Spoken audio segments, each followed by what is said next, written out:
एक तरह से क्वेश्चंस के फॉर्मेट में बता रही हूँ। ऐसा कई बार बच्चे सोचते हैं कि कृषि, अच्छा यहाँ पर इस डायग्राम में दिख रहा है, अच्छा कृषि क्या करते थे सबसे पहले, तो कृषि कर दिया, आंसर हो जाएगा गलत। तो ध्यान रखेंगे ये चीजें ही क्वेश्चन को सही और गलत करती हैं। इन चीजों के कारण इजी होते हुए भी क्वेश्चन गलत हो जाता है।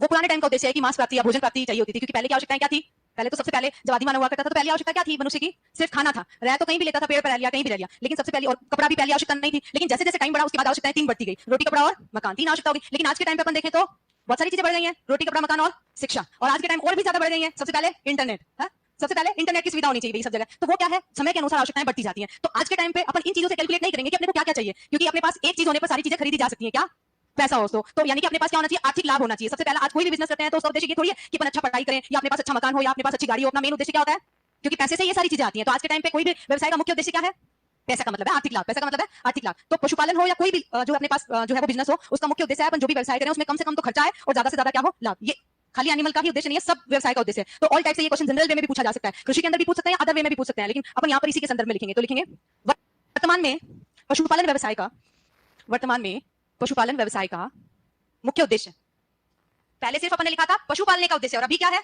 पशुपालन व्यवसाय का उद्देश्य है। ये मुख्य उद्देश्य लिखेंगे कम लागत व अधिकतम लाभ, कम लागत व अधिकतम लाभ। ये हर टाइप से हर जगह लागू होता है, खाली इसी पे नहीं होता है। तो सब तरह के क्वेश्चंस में पूछा जा सकता है। लिख लिया सबने?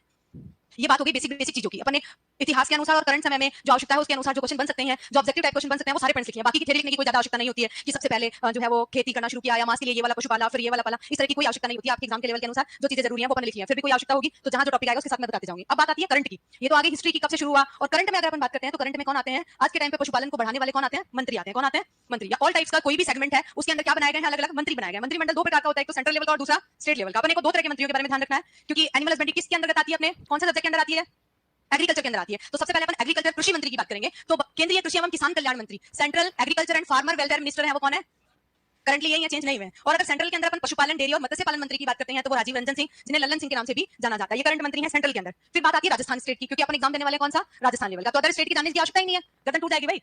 अब इधर देखो, अगला है राजस्थान कृषि एवं उद्यानिकी मंत्री, वो है डॉक्टर किरोड़ी लाल मीणा। और राजस्थान के पशुपालन डेयरी और गोपालन मंत्री हैं जोराराम कुमावत। ये तीन तरह के मंत्री, चार तरह के मंत्री हैं, अलग अलग एरिया की अगर अपन बात करते हैं, जैसे हरियाणा हो गया, पंजाब हो गया, यूपी हो गया, एमपी हो गया, बिहार हो गया, अलग अलग जगह पर अलग अलग मिनिस्टर होते हैं। जैसे अपन बात करें कि राजस्थान के अंदर एग्रीकल्चर मिनिस्टर अलग और पशुपालन मंत्री अलग है, ऐसे अपन हरियाणा की बात करें तो एग्रीकल्चर और पशुपालन मंत्री एक ही है, ऐसे एक भी हो सकते हैं और अलग अलग हो सकते हैं। तो अपने यहाँ दो मंत्री हैं, इसलिए अपन दो के बारे में बात करेंगे। तो सबसे पहले लिखिए सेंट्रल के अंदर केंद्रीय कृषि एवं, अब केंद्र के अंदर भी राज्य मंत्री अलग से आता है, वो पढ़ने की आवश्यकता अपने को नहीं है। जैसे के विश्नोई और इनके बारे में अपने को पढ़ने की आवश्यकता नहीं है, मेजर मेजर मिनिस्टर अपने को पढ़ने हैं। तो लिखिए केंद्रीय कृषि एवं किसान कल्याण मंत्री। जैट और सुपरवाइजर के नोट सेम ही होते हैं, क्योंकि जैट में भी 11वीं और 12वीं का सिलेबस आता है और सुपरवाइजर में भी 11वीं और 12वीं का ही आता है। तो उसी का जो सिलेबस है 11th और 12th का, उसी की इंडेक्स को उठाकर सुपरवाइजर के सिलेबस में पेस्ट कर दिया गया है। खाली एक लाइन बदली गई है कि जो राजस्थानी भाषा में पशुपालन की शब्दावली है वही, और बाकी की सब चीजें सेम ही है।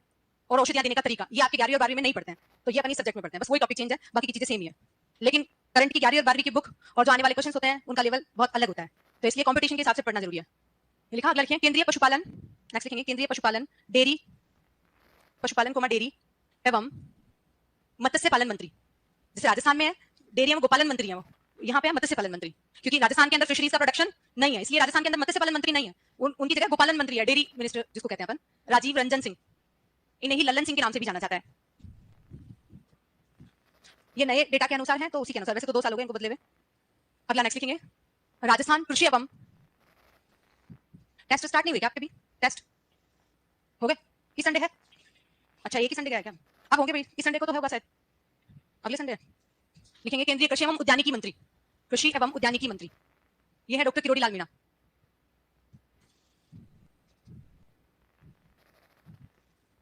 अगले नेक्स्ट लिखेंगे, अब राजस्थान में पशुपालन डेयरी और गोपालन मंत्री है, मत्स्य पालन नहीं है यहाँ पे नाम, क्योंकि राजस्थान में फिशरीज नहीं है, इसलिए ये मंत्री के यहाँ पर जो है थोड़ा सा पद के नाम चेंज किया गया, राजस्थान पशुपालन कोमा डेयरी एवं गोपालन मंत्री, एवं गोपालन मंत्री हैं जोराराम कुमावत। कोई भी सब्जेक्ट पढ़ने से पहले इस तरह की बेसिक जानकारी अपने को होनी चाहिए। तो एनिमल हस्बेंड्री के बेसिक से रिलेटेड जितने भी पॉइंट्स हैं वो अपने देख लिए, क्योंकि अपने जो सुपरवाइजर का पेपर उसमें स्कीम के क्वेश्चंस भी आते हैं, हालांकि उसके अंदर स्पेशल ऐसे नहीं लिखा हुआ है, लेकिन जो पशुपालन से संबंधित योजनाएं वगैरह आती हैं वो उसके अंदर आती हैं, जो आपकी जीके का क्वेश्चन भी हो जाता है। तो आपको योजनाओं के बारे में बताई गई, अवार्ड जो है वो डेवलप किए गए, 2022 के अंदर 23 के अंदर जो अवार्ड दिए गए हैं उनसे रिलेटेड जो जानकारी है वो अपन जो करंट डेटा वाला चैप्टर आएगा वहां पे लिखेंगे। ये वाला पॉइंट बेसिक था इसलिए पहले अपने लिख लिया है, ये आगे अपने बेसिक जानकारी जो पशुपालन से रिलेटेड है। अब अपन स्टार्ट करते हैं पशुपालन की परिभाषा और उसके बाद उसकी शब्दावली से रिलेटेड। तो सबसे पहले लिखेंगे परिभाषा, उसके बाद नेक्स्ट पॉइंट लिखेंगे परिभाषा। सेम चीज है, सेम सिलेबस है, सिलेबस चेंज नहीं होता है, इसलिए मैं सेम ही कंटेंट लिखाऊंगी जो पहले लिखा हुआ, बस कुछ चीजें अपडेट होंगी उनमें।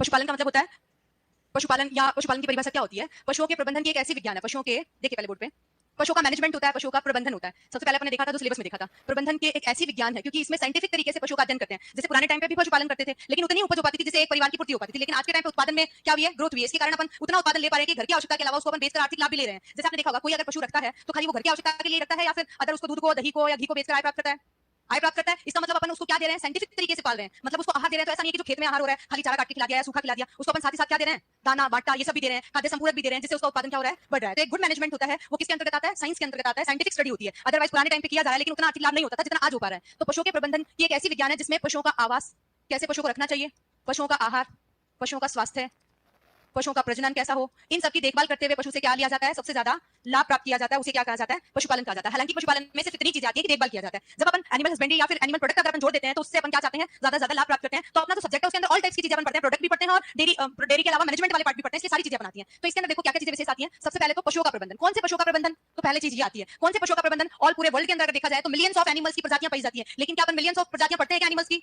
नहीं पढ़ते हैं। कुछ प्रजातियां अपन बायोलॉजी में पढ़ते हैं और कुछ प्रजातियां अपन एनिमल हस्बेंड्री में पढ़ते हैं। तो अपन यहाँ पे सिर्फ एनिमल हस्बेंड्री की प्रजातियों की बात करेंगे, जिसमें भी अपन को सिलेक्टेड पढ़ते हैं। जैसे गाय आती है, गाय के जैसे आपने नाम सुना होगा, गाय के जैसा ही कई एनिमल्स आते हैं। आपने मिथुन नाम सुना होगा?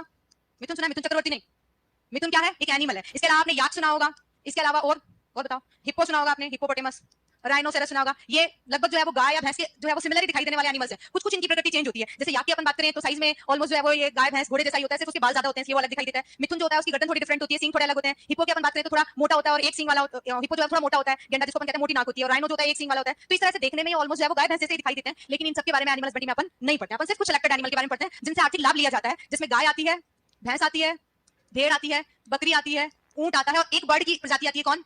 मुर्गी। बर्ड में अलग अलग तरह की बर्ड्स को अलग अलग पर्पस से यूज किया जाता है। मुर्गी पालन में वो सभी बर्ड्स आती हैं जिनको अंडा और मांस के लिए पाला जाता है, जिसमें फाउल जो मुर्गी कहते हैं, बतख आती है, गिन्नी आती है, इसके अलावा उसके अंदर कबूतर आता है, बटेर आता है। इन सबका क्या यूज किया जाता है? मांस के काम में लाया जाता है। तो ये सब बर्ड्स आती है, लेकिन सारी बर्ड्स नहीं पढ़ते हैं अपन। सिर्फ क्या पढ़ते हैं अपने सिलेबस में? मुर्गी। सिर्फ इन्हीं 5 तो एनिमल्स और एक क्या है? बर्ड। 6 ही प्रजातियों के बारे में पढ़ते हैं, इन्हीं सब का मैनेजमेंट पढ़ना है। तो सिलेबस के अंदर थोड़ा तो अपने पास लिमिटेड चीज है, ना तो अपन सुअर के बारे में पढ़ रहे हैं, ना अपन घोड़े के बारे में पढ़ रहे हैं, ना अपन गधे के बारे में पढ़ रहे हैं, अपन बहुत सारे एनिमल्स नहीं पढ़ रहे हैं। सिर्फ कुछ सिलेक्टेड एनिमल्स हैं जिनकी प्रजातियां, जिनकी नस्लें अपने को पढ़नी है। इतना छोटा सा अपना सिलेबस है। इसके बाद इनका पढ़ना क्या क्या है? तो क्या क्या पढ़ना है? आवास। इसका क्वेश्चन हर बार पेपर में आता है। जो 2024 की मैं बात करूं तो भी पेपर में क्वेश्चन आया था। लास्ट ईयर क्या पूछा गया था? आवास की लंबाई की दिशा पूछी गई थी। क्या पूछी गई थी? लंबाई की दिशा किस तरफ होती है? उत्तर से दक्षिण होती है। 12वीं क्लास की बुक में गलत लिखा हुआ था, हर बार वो मानते, लेकिन इस बार आईसीआर वाला सही माना गया था, इसलिए आंसर जो है वो उत्तर दक्षिण था। ये आंसर माना गया था। तो ये आवास के बारे में हर बार पूछा जाने वाला क्वेश्चन है। या तो ये पूछ लेते हैं, या पूछते हैं कि आवास का कितना जो है वो स्पेस चाहिए, स्थान की आवश्यकता कितनी होती है, ये कंफर्म। अगर इस बार 2024 में ये आ गया तो आने वाला 2025 का जो पेपर है उसमें पूरी संभावना है कि आपके क्वेश्चन आ सकता है कि किस पशु के लिए कितना स्थान आवश्यक होता है। इसका क्वेश्चन हर बार पेपर में आता है, एक सिंगल नहीं पूछा जाता है। इसके अंदर मैच फॉलोइंग वाला क्वेश्चन आ जाता है, मिलान करने वाला। 4 या 5 एनिमल्स के बारे में दे दिया, उनकी या तो बंद स्थान आवश्यक पूछ लिया या खुला स्थान कितना आवश्यक है, ऐसा पूछ लिया जाता है। इस तरह की चीजें अपन यहाँ पर इस आवास के बारे में पढ़ेंगे। 2 मेन चीजें आती है जहां से क्वेश्चन बनते हैं। फिक्स चीजें यहाँ से बनने वाले क्वेश्चन फिक्स ही है। सिलेक्टेड चीजें आप याद कर लेंगे। अगर आप जितने क्वेश्चन है उतने भी याद कर लेंगे तो भी आपके सारे के सारे क्वेश्चन आप सॉल्व कर सकते हैं। पूरे के पूरे 20 में से 19 क्वेश्चन मैं पूरी गारंटी के साथ कह सकती हूँ अगर सिलेक्टेड चीजें पढ़ेंगे तो भी हो जाएंगे आपके। अगला आता है आहार। आहार का क्वेश्चन हर बार पेपर में आता है। आहार में पशु को क्या खिलाना चाहिए, कितना खिलाना चाहिए। लास्ट ईयर भी आहार का क्वेश्चन आया कि किस पशु के आहार, मतलब जो पशु का आहार दिया जाता है, मुझे एक्जैक्ट क्वेश्चन याद नहीं आ रहा है, उसमें जो आहार जो है उसकी जो क्वांटिटी जो है वो कितना सूखा और 2/3 1/3 वाला, ये कोई एक क्वेश्चन था। इस तरह का क्वेश्चन पूछा गया था। मुझे नहीं लगता कि किसी और ने सही किया होगा, सिर्फ जिन्होंने पढ़ा, रॉयल के नोट्स पढ़े, उन्होंने ये क्वेश्चन सही किया होगा, क्योंकि कई लोग तो इसको पढ़ाते भी नहीं है। कारण क्या है कि इस तरह का कोई क्वेश्चन पूछा जाता है, लेकिन पूछा जा चुका है। लास्ट ईयर पेपर में आया, जब पेपर में पढ़ा तब पता चला कि भाई ऐसा भी आता है। कई तो ऐसा कह रहे थे कि ये क्वेश्चन कहां से आ गया, कोई आने लायक क्वेश्चन है क्या, लेकिन रॉयल के नोट्स में शुरू से ये पढ़ाया जा रहा है। तो इस तरह के क्वेश्चन है वो पूछे जाते हैं कि कितना दिया जाता है, कितना मोटा जो रेशो होता है उसमें कितना परसेंट क्रूड फाइबर होता है और कितना उसमें टीडीएन होता है। इस तरह का ये क्वेश्चन पूछा जाता है। या तो क्रूड फाइबर और टीडीएन की क्वांटिटी पूछी जाती है सुपरवाइजर में। लास्ट ईयर ये क्वेश्चन पूछा गया था। इसके अलावा क्वेश्चन पूछा जाता है कि 2 क्वेश्चन आए थे इस आहार से रिलेटेड। एक तो ये आया था, एक आया था कि जो हरा किण्वित जो चारा होता है वो क्या होता है, मतलब चारे का संरक्षण कैसे किया जाता है। तो संरक्षण किस रूप में किया जाता है? हे और साइलेज। इसके अलावा 2 चारे और होते हैं, वो भूल नहीं जाया करें। वो विशेष रूप से राजस्थान के प्रमुख चारे हैं, उनसे क्वेश्चन कभी भी आ सकता है। वो भूलने लायक चीजें नहीं है। 4 तरह से चारे का संरक्षण किया जाता है, मुख्य रूप से 2 होता है, लेकिन अदरवाइज 4 संरक्षण के प्रमुख चारे हैं। उनका नाम जरूर याद रखना है, क्योंकि राजस्थान के अंदर विशेष रूप से वो वनस्पति पाई जाती है जिसमें खेजड़ी की पत्तियों को लूम कहते हैं। जो जडेरी की पत्तियां होती है वो पाला होती है। वो हालांकि गाय भैंस के मुख्य आहार नहीं है, लेकिन राजस्थान के प्रमुख चारे, इसलिए क्वेश्चन उसका पूछा जाता है। तो ये लास्ट ईयर आया हुआ क्वेश्चन है। 2 क्वेश्चन आपके आहार से रिलेटेड है। टॉपिक के साथ साथ मैं क्वेश्चन बताते जा रही हूं, तो लास्ट ईयर आए हुए क्वेश्चन है, इसलिए ये सिलेक्टेड चीजें ही पढ़नी है अपने को यहाँ पर। अब इनके अंदर ये क्वेश्चन बहुत बार पूछा जाता है कि हे में नमी की मात्रा कितनी होती है, साइलेज में नमी कितनी होती है, कितना शुष्क पदार्थ होता है। ये क्वेश्चन हर बार आता है। मतलब ये फिक्स क्वेश्चन है कि क्रूड फाइबर टीडीएन पूछ लिया, या सुरक्षित चारे के बारे में पूछ लिया, या इनके अंदर नमी की मात्रा पूछ लिया, शुष्क पदार्थ पूछ लिया। पुराने पेपर आप देखोगे हर बार पूछा हुआ क्वेश्चन है यहाँ से। तो ये आहार में आपको याद रखना है। आहार के अंदर गणना कैसे की जाती है, ये क्वेश्चन अपने सिलेबस में नहीं आता है। हालांकि ये प्रैक्टिकल के अंदर तो आता है 12th क्लास में, लेकिन गणना के अंदर छोटा ही क्वेश्चन आपको पूछा जाता है, क्योंकि जब पूरी कैलकुलेशन करते हैं तो क्वेश्चन बड़ा होता है, इसलिए छोटी सी चीजें पूछी जाती है। ये 2/3 1/3 देते हैं, या फिर टोटल कितना राशन दिया जाता है, इस तरह का पूछ लिया जाता है। पूरा कैलकुलेशन नहीं पूछी जाती है। इसके बाद में प्रजनन की बात करते हैं। प्रजनन के अंदर प्रजनन की उम्र का क्वेश्चन पूछा जाता है। उम्र के अलावा कितना वजन होने पर प्रजनन की उपयुक्त उम्र है, या फिर प्रजनन में ये पूछ लेते हैं कि जो है वो प्रजनन की विधियां और पद्धतियां, जिसका क्वेश्चन मोस्टली पेपर में आता है। इसके अंदर ये पूछा जाता है कि प्रजनन में कौन सी ऐसी विधि है जिसके अंदर पशु, जिसके अंदर जो है वो सेम तरह के पशु पैदा होते हैं या डिफरेंट तरह के पशु पैदा होते हैं, या फिर संकर नस्ल का कोई क्वेश्चन आ जाता है। तो विधियां और पद्धतियों से संबंधित क्वेश्चन आता है। लास्ट ईयर इस साइड क्वेश्चन नहीं आया था, इस टॉपिक से रिलेटेड ये वाला क्वेश्चन नहीं आया था। इसके अलावा इसमें ये भी पूछे जाते हैं, गर्भकाल हो गया, मध्यकाल हो गया, ये कितने कितने दिन तक इस पशु में होता है। इसका क्वेश्चन मोस्टली हर पेपर में ही आता है। लास्ट ईयर जो पेपर में क्वेश्चन आए थे वो डिजीज वाले क्वेश्चन ज्यादा आ गए थे कि क्या जो है वो पशुपालन की उत्पत्ति कब से मानी जाती है और क्या इससे संबंधित विशेष मंत्री हैं जिनके मंत्रिमंडल के बारे में अपन ने डिस्कस कर लिया था। यहाँ तक किसी के कुछ पूछना कोई तो पूछ लीजिए भाई, फिर आगे चलते हैं अपन। यहाँ तक किसी को पूछना है नहीं, तो आज अपन स्टार्ट करेंगे अपने फर्स्ट बेसिक टॉपिक से स्टार्ट करेंगे। पहला जो अपना टॉपिक आता है, कल अपने डिस्कशन हुआ था कि कोई भी सब्जेक्ट पढ़ने से पहले अपन उसकी बेसिक शब्दावली पढ़ते हैं, उसकी टर्मिनोलॉजी। सुपरवाइजर के पेपर के अंदर लास्ट ईयर को अपन छोड़ दें तो हर बार जो है वो शब्दावली का एक क्वेश्चन जरूर आता है। शब्दावली के अंदर कई तरह के टर्म्स आते हैं जो पूछे जाते हैं एग्जाम के अंदर, तो उन्हीं टर्म्स के बारे में अपन पढ़ते हैं। छोटे-छोटे टर्म्स हैं, जो टर्म्स हैं इंग्लिश वर्ड है, उनके इंग्लिश वर्ड से ही ज्यादातर पूछा जाता है पेपर में, जैसे डोकिंग हो गया, फ्लशिंग हो गया, इस तरह के वर्ड्स हैं। हिंदी वर्ड जो है उन्हीं का मीनिंग है, बस खाली उसको इंग्लिश में ही नाम दिया गया है। तो अपने को कुछ वर्ड्स हैं जो इंग्लिश में याद रखने हैं, जैसे चयन हो गया, चयन तो हिंदी वर्ड अपन याद कर लिया, सिलेक्शन अपन उसको जानते हैं। ऐसे ही वर्ड आता है जिसको अपन कलिंग कहते हैं। क्या कहते हैं? कलिंग। कई बार एग्जाम के अंदर जो है वो ये टर्म पूछा जाता है, ऑल टाइप्स के एग्जाम के अंदर पूछा जाता है, चयन भी पूछते हैं और कलिंग भी पूछते हैं। कलिंग एक इंग्लिश वर्ड है। कैसा वर्ड है? इंग्लिश वर्ड है। अब कहें कि मैम हम तो हिंदी में याद करेंगे, तो कुछ ऐसे टर्म्स होते हैं जो इंग्लिश में पूछे जाते हैं, लेकिन फिर भी जहां जरूरत होगी हिंदी वर्ड की मैं बताते जाऊंगी, क्योंकि कई बार क्या होता है पेपर जब ट्रांसलेशन होता है तो थोड़े डिफिकल्ट वर्ड जो है वो प्योर हिंदी वाले वर्ड्स हैं वो आ जाते हैं। कलिंग जो है वो कई बार तो कलिंग ही आ जाता है, कई बार जो कलिंग वर्ड है उसको क्या कहते हैं? छटनी कहते हैं। क्या कहते हैं? छटनी। छटनी जनरल वर्ड में आता है। इसके अलावा निकृष्टन कहते हैं, कोई भी ऐसा खराब चीज जो निकृष्ट होती है, जैसे अपन जो लो चीज होती है और एक अच्छी चीज होती है। अच्छी चीज को अपन क्या बोलते हैं? हाई क्वालिटी बोलते हैं, अच्छी क्वालिटी गुड कैटेगरी बोलते हैं, और जो खराब होता है उसको अपन क्या बोलते हैं? बहुत ही निकृष्ट इंसान है। हिंदी तो पढ़ते ही होंगे आप, तो उसमें बोलते हैं कि बहुत ही घटिया किस्म का इंसान है, ऐसे बोलते हैं। तो घटिया या निकृष्ट का मतलब होता है खराब। तो यहाँ पर इस वर्ड से आप जान सकते हैं। तो कई बार क्या होता है इंग्लिश टर्म तो आता ही आता है और हिंदी में ऐसा वर्ड आ जाता है तो अपने को लगता है कि ये तो सुना हुआ वर्ड नहीं है, हिंदी का सा वर्ड लगा है। तो ये चीजें जो है वो आप लोगों को ध्यान रखनी है। कलिंग वर्ड जो है वो इंग्लिश वर्ड है, उसको हिंदी में छटनी कहते हैं या निकृष्टन कहते हैं। खाली वर्ड मीनिंग का मीनिंग समझेंगे तो आप सारी चीजें कर लेंगे। अब ये अपन जानते हैं कि चयन या सिलेक्शन मतलब क्या होता है। चयन का मतलब क्या होता है? जैसे आप जो है वो सुपरवाइजर की भर्ती में चयनित हो जाएंगे, यानी कि क्या सब लोग चयनित होते हैं? क्या कौन चयनित होता है? जिसके अच्छे मार्क्स होते हैं। क्या होते हैं? अच्छे मार्क्स होते हैं। यानी कि कैसी क्वालिटी वाला चयनित होता है? गुड कैटेगरी जो है वो चयनित होता है। तो गुड कैटेगरी जो एनिमल्स है, यहाँ पर अपन एनिमल्स के रेफरेंस में बात करते हैं। गुड कैटेगरी जो है उसको अपन जो चयन करेंगे उसे क्या कहेंगे? चयन या सिलेक्शन कहेंगे। इसमें क्या होता है? ये एनिमल हस्बेंड्री से रिलेटेड टर्म है, तो यहाँ पर अपन पशुओं की बात करते हैं। किसको चयन करना अपने को? पशुओं को। कैसे पशु का चयन करेंगे अपन? चयन कह सकते हैं या फिर उसको अपन क्या कह सकते हैं? चुनाव कह सकते हैं। क्या कह सकते हैं? चुनाव। तो एक अच्छे क्वालिटी अच्छे गुण वाले पशु को क्या किया जाता है? चयन या चुनाव किया जाता है, वो वर्ड चयन कहलाता है। और अगर कोई खराब गुण वाला पशु है, कैसे गुण वाला? खराब गुण वाला पशु, उसको अपन क्या कहते हैं? उसको छांटना, क्योंकि उसका चयन नहीं होता है। जैसे आपको कहा जाए कि सुपरवाइजर के अंदर जो सिलेक्टेड स्टूडेंट है वो एक साइड आ जाए और जो अनसिलेक्टेड है उसको अपन क्या कहते हैं? अनसिलेक्टेड कहते हैं। ऐसे थोड़ी कहते हैं कि जिनका सिलेक्शन नहीं हुआ है वो सिलेक्शन वाले बच्चे जो है वो लगा जाए, ऐसा नहीं कहते हैं अपन। हमेशा जो खराब गुण वाला होता है उसका चयन नहीं किया जाता है, वो अपने आप छट जाता है, इसलिए उसे क्या कहते हैं? छटनी। तो उसको क्या करना? हटाना। खराब गुण वाले पशु को क्या करना? हटाना। क्या ये वर्ड कई प्रकार के एग्जाम के अंदर पूछा जा चुका है कि एक जो है वो खराब गुण वाले पशु को अपन किन-किन वर्ड से जान सकते हैं। अब यहाँ पर अपन एनिमल की टर्मिनोलॉजी पर आते हैं कि इस जो सब्जेक्ट को पढ़ रहे हैं उसके अंदर ऐसा तो क्वेश्चन नहीं पूछा जाता सिंपल सा कि खराब गुण वाले पशु को हटाना, थोड़ी लैंग्वेज तो बना के पूछी जाएगी। तो इसलिए पूछा जाएगा खराब गुण वाले पशु को अपन क्या कह सकते हैं? खराब कैसे गुण वाला हो सकता है? अगर कोई गाय है, अच्छा दूध नहीं दे रही है या फिर दूध ही नहीं दे रही है, तो उसको अपन क्या कहेंगे? उत्पादन नहीं हो रहा है। तो कैसे गुण वाली हो गई वो? ऐसे नहीं बैठो भाई, ये थोड़ी कर रहे हैं अपन। क्या बोलते हैं उसको? अनुत्पादक गुण। क्या बोलते हैं? अनुत्पादक गुण। तो यानी कि जिससे उत्पादन नहीं हो रहा है। तो उत्पादन अलग अलग प्रकार का हो सकता है। जैसे मेल एनिमल से अपन कृषि कार्य के काम में ले रहे हैं या बोझा ढोने के काम में ले रहे हैं। अगर मादा पशु है तो उसको अपन दूध उत्पादन के काम में ले रहे हैं, तो वो कैसे गुण वाला हो गया? जिसमें कोई उत्पादन नहीं हो रहा है वो खराब गुण वाला है। या फिर यूं कहें कि उसको सेपरेट रखना है। जैसे अपन देखते हैं कि कोई भी एनिमल्स जो अपन पशुशाला में रखते हैं वो अलग अलग प्रकार से रखे जाते हैं। जिसमें आपने देखा होगा छोटे बछड़ों को अलग रखा जाता है, जो नर पशु होते हैं उनको अलग रखा जाता है, जो दुधारू पशु उनको अलग रखते हैं, जो दूध नहीं दे रही है वो गाय अलग रखी जाती है। तो अलग अलग कैटेगरी में डिवाइड किया जाता है। तो सेम यहाँ पर ये चीज है कि वो अनुत्पादक गुण वाला पशु, अनुत्पादक गुण वाले को अपन और किस वर्ड से जान सकते हैं? तो अवांछित गुण। अवांछित गुण वाले पशु को क्या करना? छांटना। क्या कहलाता है? कलिंग या छटनी या निकृष्टन कहलाता है। तो पहला वर्ड आप लिखेंगे यहाँ पर सबसे पहले। अच्छा, डेफिनेशन लिख रहे थे पशुपालन की, लिखिए इसमें पशुओं के प्रबंधन की डेफिनेशन में लिखेंगे सबसे पहले। कल अपने डेफिनेशन डिस्कस कर ली थी अच्छे तरीके से, लिखेंगे इसमें जो टर्म है। मैं पूरी कोशिश करूंगी कि आपको जो लैंग्वेज है वो कम से कम लिखाऊं, लेकिन जहां जितनी लैंग्वेज की जरूरत है वो तो अपने को लिखनी पड़ेगी। तो जो कुछ वर्ड्स हैं उनकी लैंग्वेज अपन लिखेंगे, क्योंकि विशेषकर टर्मिनोलॉजी है उसमें लिमिटेड चीजें अपन लिखेंगे, उतने ही पॉइंट लिखेंगे जहां से एग्जाम में क्वेश्चन पॉइंट टू पॉइंट पूछा जाता है, तो उतने ही लिख रहे हैं अपन। तो ऐसा नहीं है कि मैम लैंग्वेज मत लिखाओ, थोड़ी थोड़ी लैंग्वेज आएगी उसमें। तो लिखेंगे पशुओं के प्रबंधन की एक ऐसी विज्ञान, पशुओं के प्रबंधन की एक ऐसी विज्ञान जिसमें उनका आवास, कोमा आहार, कोमा प्रजनन, आहार प्रजनन व स्वास्थ्य की देखभाल करते हुए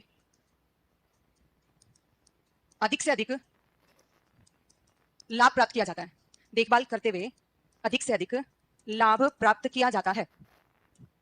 पशुओं का आवास, आहार, प्रजनन व स्वास्थ्य की देखभाल करते हुए अधिक से अधिक लाभ प्राप्त किया जाता है। देखिए वैसे तो डेफिनेशन क्या होती है? मैनेजमेंट है, यही तक आती है, लेकिन अपने एनिमल्स बनी में डेयरी भी आती है, तो इसलिए अपन इसको कंपाइल करते हुए इसकी डेफिनेशन पर लिखते हैं कि उससे ज्यादा प्रोडक्शन लिया जाता है तो ही वो पशुपालन है वो क्या कहलाता है? किसान के लिए फायदेमंद होता है। अब बात यहाँ पर कि मैम इस डेफिनेशन से क्वेश्चन बनते हैं क्या? बिल्कुल बनते हैं। पहला क्वेश्चन यहाँ से ये पूछा जाता है कि पशुपालन किसे कहते हैं या पशुपालन से क्या अभिप्राय है या किन की स्टडी की जाती है पशुपालन में। पहला ऑप्शन आता है कि पालतू पशुओं का अध्ययन, पहला ऑप्शन आता है पालतू पशुओं का अध्ययन। दूसरा ऑप्शन आता है जंगली पशुओं का अध्ययन। तीसरा ऑप्शन आता है पालतू प्लस जंगली दोनों पशुओं का अध्ययन, पालतू प्लस जंगली दोनों पशुओं का अध्ययन। और चौथा ऑप्शन आता है पालतू पशु व पक्षियों का अध्ययन। इस तरह से ऑप्शन आ जाता है। अब यहाँ पर अपन सोचें कि जो है वो क्या किया जाए। अपन सोचते हैं कि चलो इसके अंदर तो अपन मुर्गी पालन भी पढ़ते हैं और आंसर क्या करके आ जाएगा। अच्छा ये बताओ सबसे पहले फर्स्ट ऑप्शन किसका आंसर है? मैंने डेफिनेशन पढ़ा दिया आपको और मैंने कल बेसिक भी बता दिया था कि पशुपालन में क्या क्या चीजें आती हैं। अब आप ये बताएं मुझे कि पशुपालन की डेफिनेशन पूछी जाए या पशुपालन से आप क्या समझते हैं, तो आप कौन सा इसमें ऑप्शन करके आएंगे? पहला कौन कौन हाँ कर रहा है? जैसा भी है, गलत सही, हाथ तो ऊपर करो, कहीं के नहीं है उससे अच्छा हाथ ऊपर करो, अभी नेगेटिव मार्किंग नहीं है अपने 1/3 है ना। हाँ नीचे करो, दूसरा, दूसरे पे, वेरी गुड, पूरा पढ़ा दिया। या तीसरा, तो मैं तो दूसरे के लिए पूछ रही हूँ, कहाँ हो, दिमाग से कहाँ हो, चले गए कहाँ हो? यही रहो भाई भाई, मत बैठो। अब मैं पूछ रही हूँ जंगली पशु के, नहीं नहीं मैं तो चौथा बोल रहा था, मैं तो बात ही दूसरे की कर रही हूँ। अच्छा तीसरा बताओ, तीसरा किस किसका है? पालतू और जंगली पशु का अध्ययन। चौथा, बस यही दो ऑप्शन होता है। अपन यहाँ तक तो सीख जाते हैं कि ये काट दो ये काट दो, फिर दो में कंफ्यूजन होता है, तब क्वेश्चन नेगेटिव मार्किंग हो जाती है। अपन अच्छे से पढ़ते हैं कि मुर्गी वर्ग या मुर्गी पालन एक अलग कैटेगरी आती है, उसके अंदर पक्षियों का अध्ययन करते हैं। यहाँ पर नहीं करते हैं, पशुपालन में सिर्फ पालतू पशुओं का अध्ययन किया जाता है, वो अपने कोर्स में है मुर्गी पालन, इसलिए अपन पढ़ते हैं। बाकी इसका आंसर क्या होगा? पालतू पशुओं का अध्ययन। अब यहाँ पर ऑप्शन जैसे मुर्गी में भी आता है कि मुर्गी पालन में जो है वो किन किन पक्षियों के बारे में पढ़ते हैं, तो वहां पर वो आएगा, तो मैं बताऊंगी कि कौन कौन से बर्ड्स हैं, फिर वहां पे आप सारे करके आ जाओगे, टर्की, बटेर, हंस, ये सब आएंगे। ऐसे ही कई तरह की बर्ड्स आएंगे, तो उनमें भी ये चीज कंफ्यूजन होता है। तो ये चीज आप ध्यान रखेंगे, सिर्फ पशुपालन है तो उसके अंदर पालतू पशुओं का अध्ययन किया जाता है, पक्षियों का अध्ययन जो है वो मुर्गी वर्ग में किया जाता है, वो अलग से इसके अंदर आता है। तो ये इसके अंदर पहला आंसर अपने हो गया। इसके बाद नेक्स्ट अपन आता है इसकी टर्मिनोलॉजी पे। ये डेफिनेशन होगी, बनने वाला क्वेश्चन कुछ इस तरीके से पूछा जाता है। अगला नेक्स्ट लिखेंगे शब्दावली या टर्मिनोलॉजी। नेक्स्ट वर्ड लिखेंगे शब्दावली या टर्मिनोलॉजी। आती सबको है, एनिमल हस्बेंड्री, बस ये बेसिक क्वेश्चन इस तरीके से गलत हो जाते हैं, तो खाली यही चीज अपने को सीखना है कि क्वेश्चन गलत नहीं हो, अपने को सोच समझ के सही तरीके से आंसर करना है। क्योंकि हमेशा आजकल ऑप्शन में वही ललचाए वैसे दो ऑप्शन आते हैं, दो तो सभी कर देते हैं, दो में ही मेन बात होती है, वो जो अच्छे से कर लेता है वही सिलेक्ट होता है। तो लिखेंगे सबसे पहले शब्दावली में पहला वर्ड लिखेंगे चैन। हिंदी एंड इंग्लिश जितने टर्म लिखा जाए वो पूरे लिखेंगे, सारे वर्ड्स इंग्लिश में मैं नहीं लिखाऊंगी, जिनकी जरूरत है जो एग्जाम में पूछे जाते हैं डायरेक्टली वही लिख रहे हैं, इसलिए इंग्लिश वर्ड जरूर लिखेंगे। क्या लिख रहे हो? क्वेश्चन तो मैं वैसे ही पेपर में दे दूंगी, क्वेश्चन थोड़ी लिखने हैं, वो तो एक्सरसाइज शीट में भी आ जाएंगे। यहाँ लिखो चयन, इसे कहते हैं सिलेक्शन। सिलेक्शन में लिखो किसी भी समूह में से अच्छे पशु का, किसी भी समूह में से अच्छे पशु का चुनाव करना या अच्छे पशु को चुनना, एक ही बात है। डेफिनेशन अलग अलग तरीके से हो सकती है, मैं एक वे में आपको लिखा रही हूँ, बाकी बोल के सारी चीजें बता रही हूँ कि किस किस तरीके से पूछा जा सकता है। ये क्या होता है? चयन होता है। दूसरा वर्ड लिखेंगे कलिंग। दूसरा वर्ड लिखेंगे कलिंग। कलिंग हिंदी में भी लिखेंगे और इंग्लिश में इस तरीके से भी लिखेंगे, और इसके बाकी के दोनों वर्ड छटनी और निकृष्टन। परिभाषा तो मैंने बोल के लिखा दी भाई, सचिन थोड़ा फास्ट लिखो। कलिंग इंग्लिश वर्ड है, हिंदी में से कहते हैं छटनी या निकृष्टन। निकृष्टन हमेशा अनुत्पादक चीजों का होता है, छटनी हमेशा खराब चीज की होती है। कल जिसको अपन कहते हैं, कल वर्ड जनरल में वर्ड यूज किया जाता है, कोई भी खराब चीज को हटाना कल कहलाता है, तो इसी से वर्ड आया कलिंग। तो हिंदी और इंग्लिश टर्म से ही सारी डेफिनेशन आती है। इसमें लिखेंगे किसी समूह में से, इसमें लिखेंगे किसी समूह में से। अब क्या क्या निकृष्टन या छटनी की क्या क्या चीजें हो सकती हैं? तो कोई पशु अनुत्पादक हो सकता है, कोई अवांछित हो सकता है, कोई बीमार हो सकता है। तीनों वर्ड को जैसे मान लो लाइन बना के क्वेश्चन पूछा जाए, ऐसा क्वेश्चन दिया जाए, एक पशु का समूह है जिसमें से 9 पशु जो है वो दुधारू है और एक गाय जिसका ड्राई पीरियड चल रहा है, तो उसको हटाना, जिसका ड्राई पीरियड चल रहा है वो क्या कहलाता है? क्या कहलाता है? चयन या छटनी? जिसका ड्राई पीरियड चल रहा है वो किस कौन सी वाली लाइन में यहाँ फिट होता है? जिसका ड्राई पीरियड चल रहा है कौन से कैरेक्टर वाला हो रहा है? वो अनुत्पादक, क्योंकि वो दूध नहीं दे रही है, ड्राई काऊ है। इसके अलावा अगर कहा जाए कि 10 गाय हैं जिसमें से एक गाय बीमार है और उसको हटाना, क्या कहलाता है? छटनी। वो किस कैटेगरी में आ गई? तो वही वाली कैटेगरी में आ गई कि बीमार है, तो ये बीमार हो सकता है, इस कारण हटा रहे हैं, या दूध नहीं दे रहा है, या फिर डिफरेंट कैरेक्टर वाला है। जैसे कहा जाए कि 10 पशु हैं जिसमें से 2 बछड़े हैं और बाकी की 8 गायें हैं, तो उन 2 बछड़ों को क्या करना? अलग किया जाएगा, क्योंकि वो उस कैटेगरी के नहीं है, तो उसको क्या करना? अलग हटाना। जैसे 11वीं क्लास का कोई बच्चा यहाँ के बैठ जाए तो कैसे कैटेगरी वाला हो गया?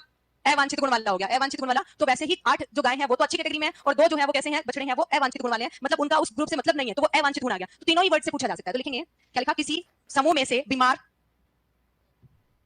या अनुत्पादक या अवांछित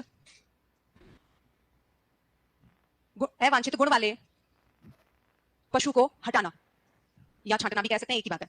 किसी समूह में से बीमार, अनुत्पादक या अवांछित गुण वाले पशु को हटाना, बिल्कुल एज इट इज जो है वो डेफिनेशन एग्जाम के अंदर पूछी जाती है। ये वर्ड हो गया अपने कलिंग वर्ड हो गया। सेकंड वर्ड, अगला नेक्स्ट टर्म लिखेंगे डोकिंग। ऑलमोस्ट टर्म्स हैं, उनके वर्ड मीनिंग से पता चलेगा कि उसमें पूछा क्या जा रहा है।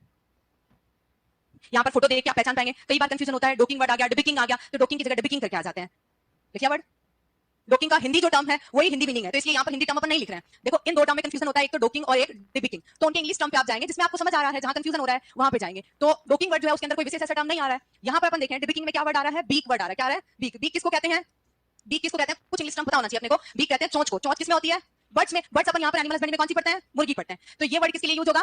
मुर्गी के लिए यूज होगा। और तो फिर ऑटोमेटिकली डोकिंग वर्ड का मीनिंग अपने को याद आ जाएगा वहां पे, क्योंकि 4 वर्ड्स में से अपने को जो 3 वर्ड है अगर उनके मीनिंग पता है तो अपन आसानी से जो है वो चौथे वर्ड का मीनिंग है वो जान सकते हैं। तो यहाँ पर ये वर्ड जो है वो जो दोनों ज्यादा अपने को कंफ्यूजन पैदा करते हैं वो मैंने लिख दिया है। वो सारे टर्म्स में बताते जाऊंगी, जहां आपको कंफ्यूजन होता है वो चीज आप नोट करते जाएंगे। तो डोकिंग वर्ड है वो क्या होता है? भेड़ में पूंछ काटना। डोकिंग का मतलब होता है भेड़ में पूंछ काटना। अदर एनिमल्स में भी काटी जाती है, ये वर्ड जो है वो आपके सुपरवाइजर के पेपर के अंदर पूछा जा चुका है। डोकिंग वर्ड है वो पूछा जा चुका है, भेड़ में पूंछ काटने की क्रिया को डोकिंग कहते हैं। और कि मैम क्यों काटी जाती है और दूसरे पशुओं में क्यों काटते हैं, उनमें क्या कहते हैं? तो जो अदर एनिमल्स होते हैं उनके अंदर कहा जाता है डिटेलिंग। उनमें क्या कहते हैं? डिटेलिंग। क्योंकि पूंछ काटना, पूंछ को इंग्लिश में क्या कहते हैं? टेल कहते हैं। क्या कहते हैं? टेल कहते हैं। तो टेल को हटाना क्या कहलाएगा? डिटेलिंग कहलाएगा। ये वर्ड भेड़ के लिए यूज नहीं होता है, भेड़ के लिए स्पेशल टर्म यूज होता है, क्योंकि जनरली भेड़ में पूंछ काटी जाती है, कुत्ते में भी काटी जाती है, लेकिन कुत्ता ज्यादा अपने लिए यूजफुल एनिमल नहीं है, इसलिए उसके बारे में अपन नहीं जानते हैं या नहीं पढ़ते हैं, क्योंकि कुत्ता सिर्फ एनिमल हस्बेंड्री में सिर्फ सेफ्टी पर्पस से यूज किया जाता है। वो भी पुराने टाइम पे सुरक्षा के हिसाब से, जैसे खेत खलिहानों की सुरक्षा करनी होती थी तो कुत्ता रखवाली के लिए वहां बैठा रहता था, कोई भी जानवर आए, कोई भी पक्षी आए तो उड़ा देता था। आज भी लोग घरों में सेफ्टी पर्पस से पालते हैं, बाकी कुत्ते का कोई यूज नहीं है, तो इसलिए यहाँ पर कुत्ते से ज्यादा कोई अपने को मीनिंग नहीं और नहीं उसका पेपर में पूछा जाता है। पेपर में जो अपने एनिमल्स हैं, जो फार्म एनिमल्स है, सिर्फ उन्हीं का पूछा जाता है। तो ये आता है कि भेड़ में पूंछ काटने की क्रिया क्या कहलाती है? डोकिंग। अब मैम काटी क्यों जाती है, क्या कारण होता है? तो भेड़ में पूंछ इसलिए काटी जाती है क्योंकि भेड़ के शरीर पर क्या पाई जाती है? ऊन पाई जाती है। और भेड़ कहाँ रहती है?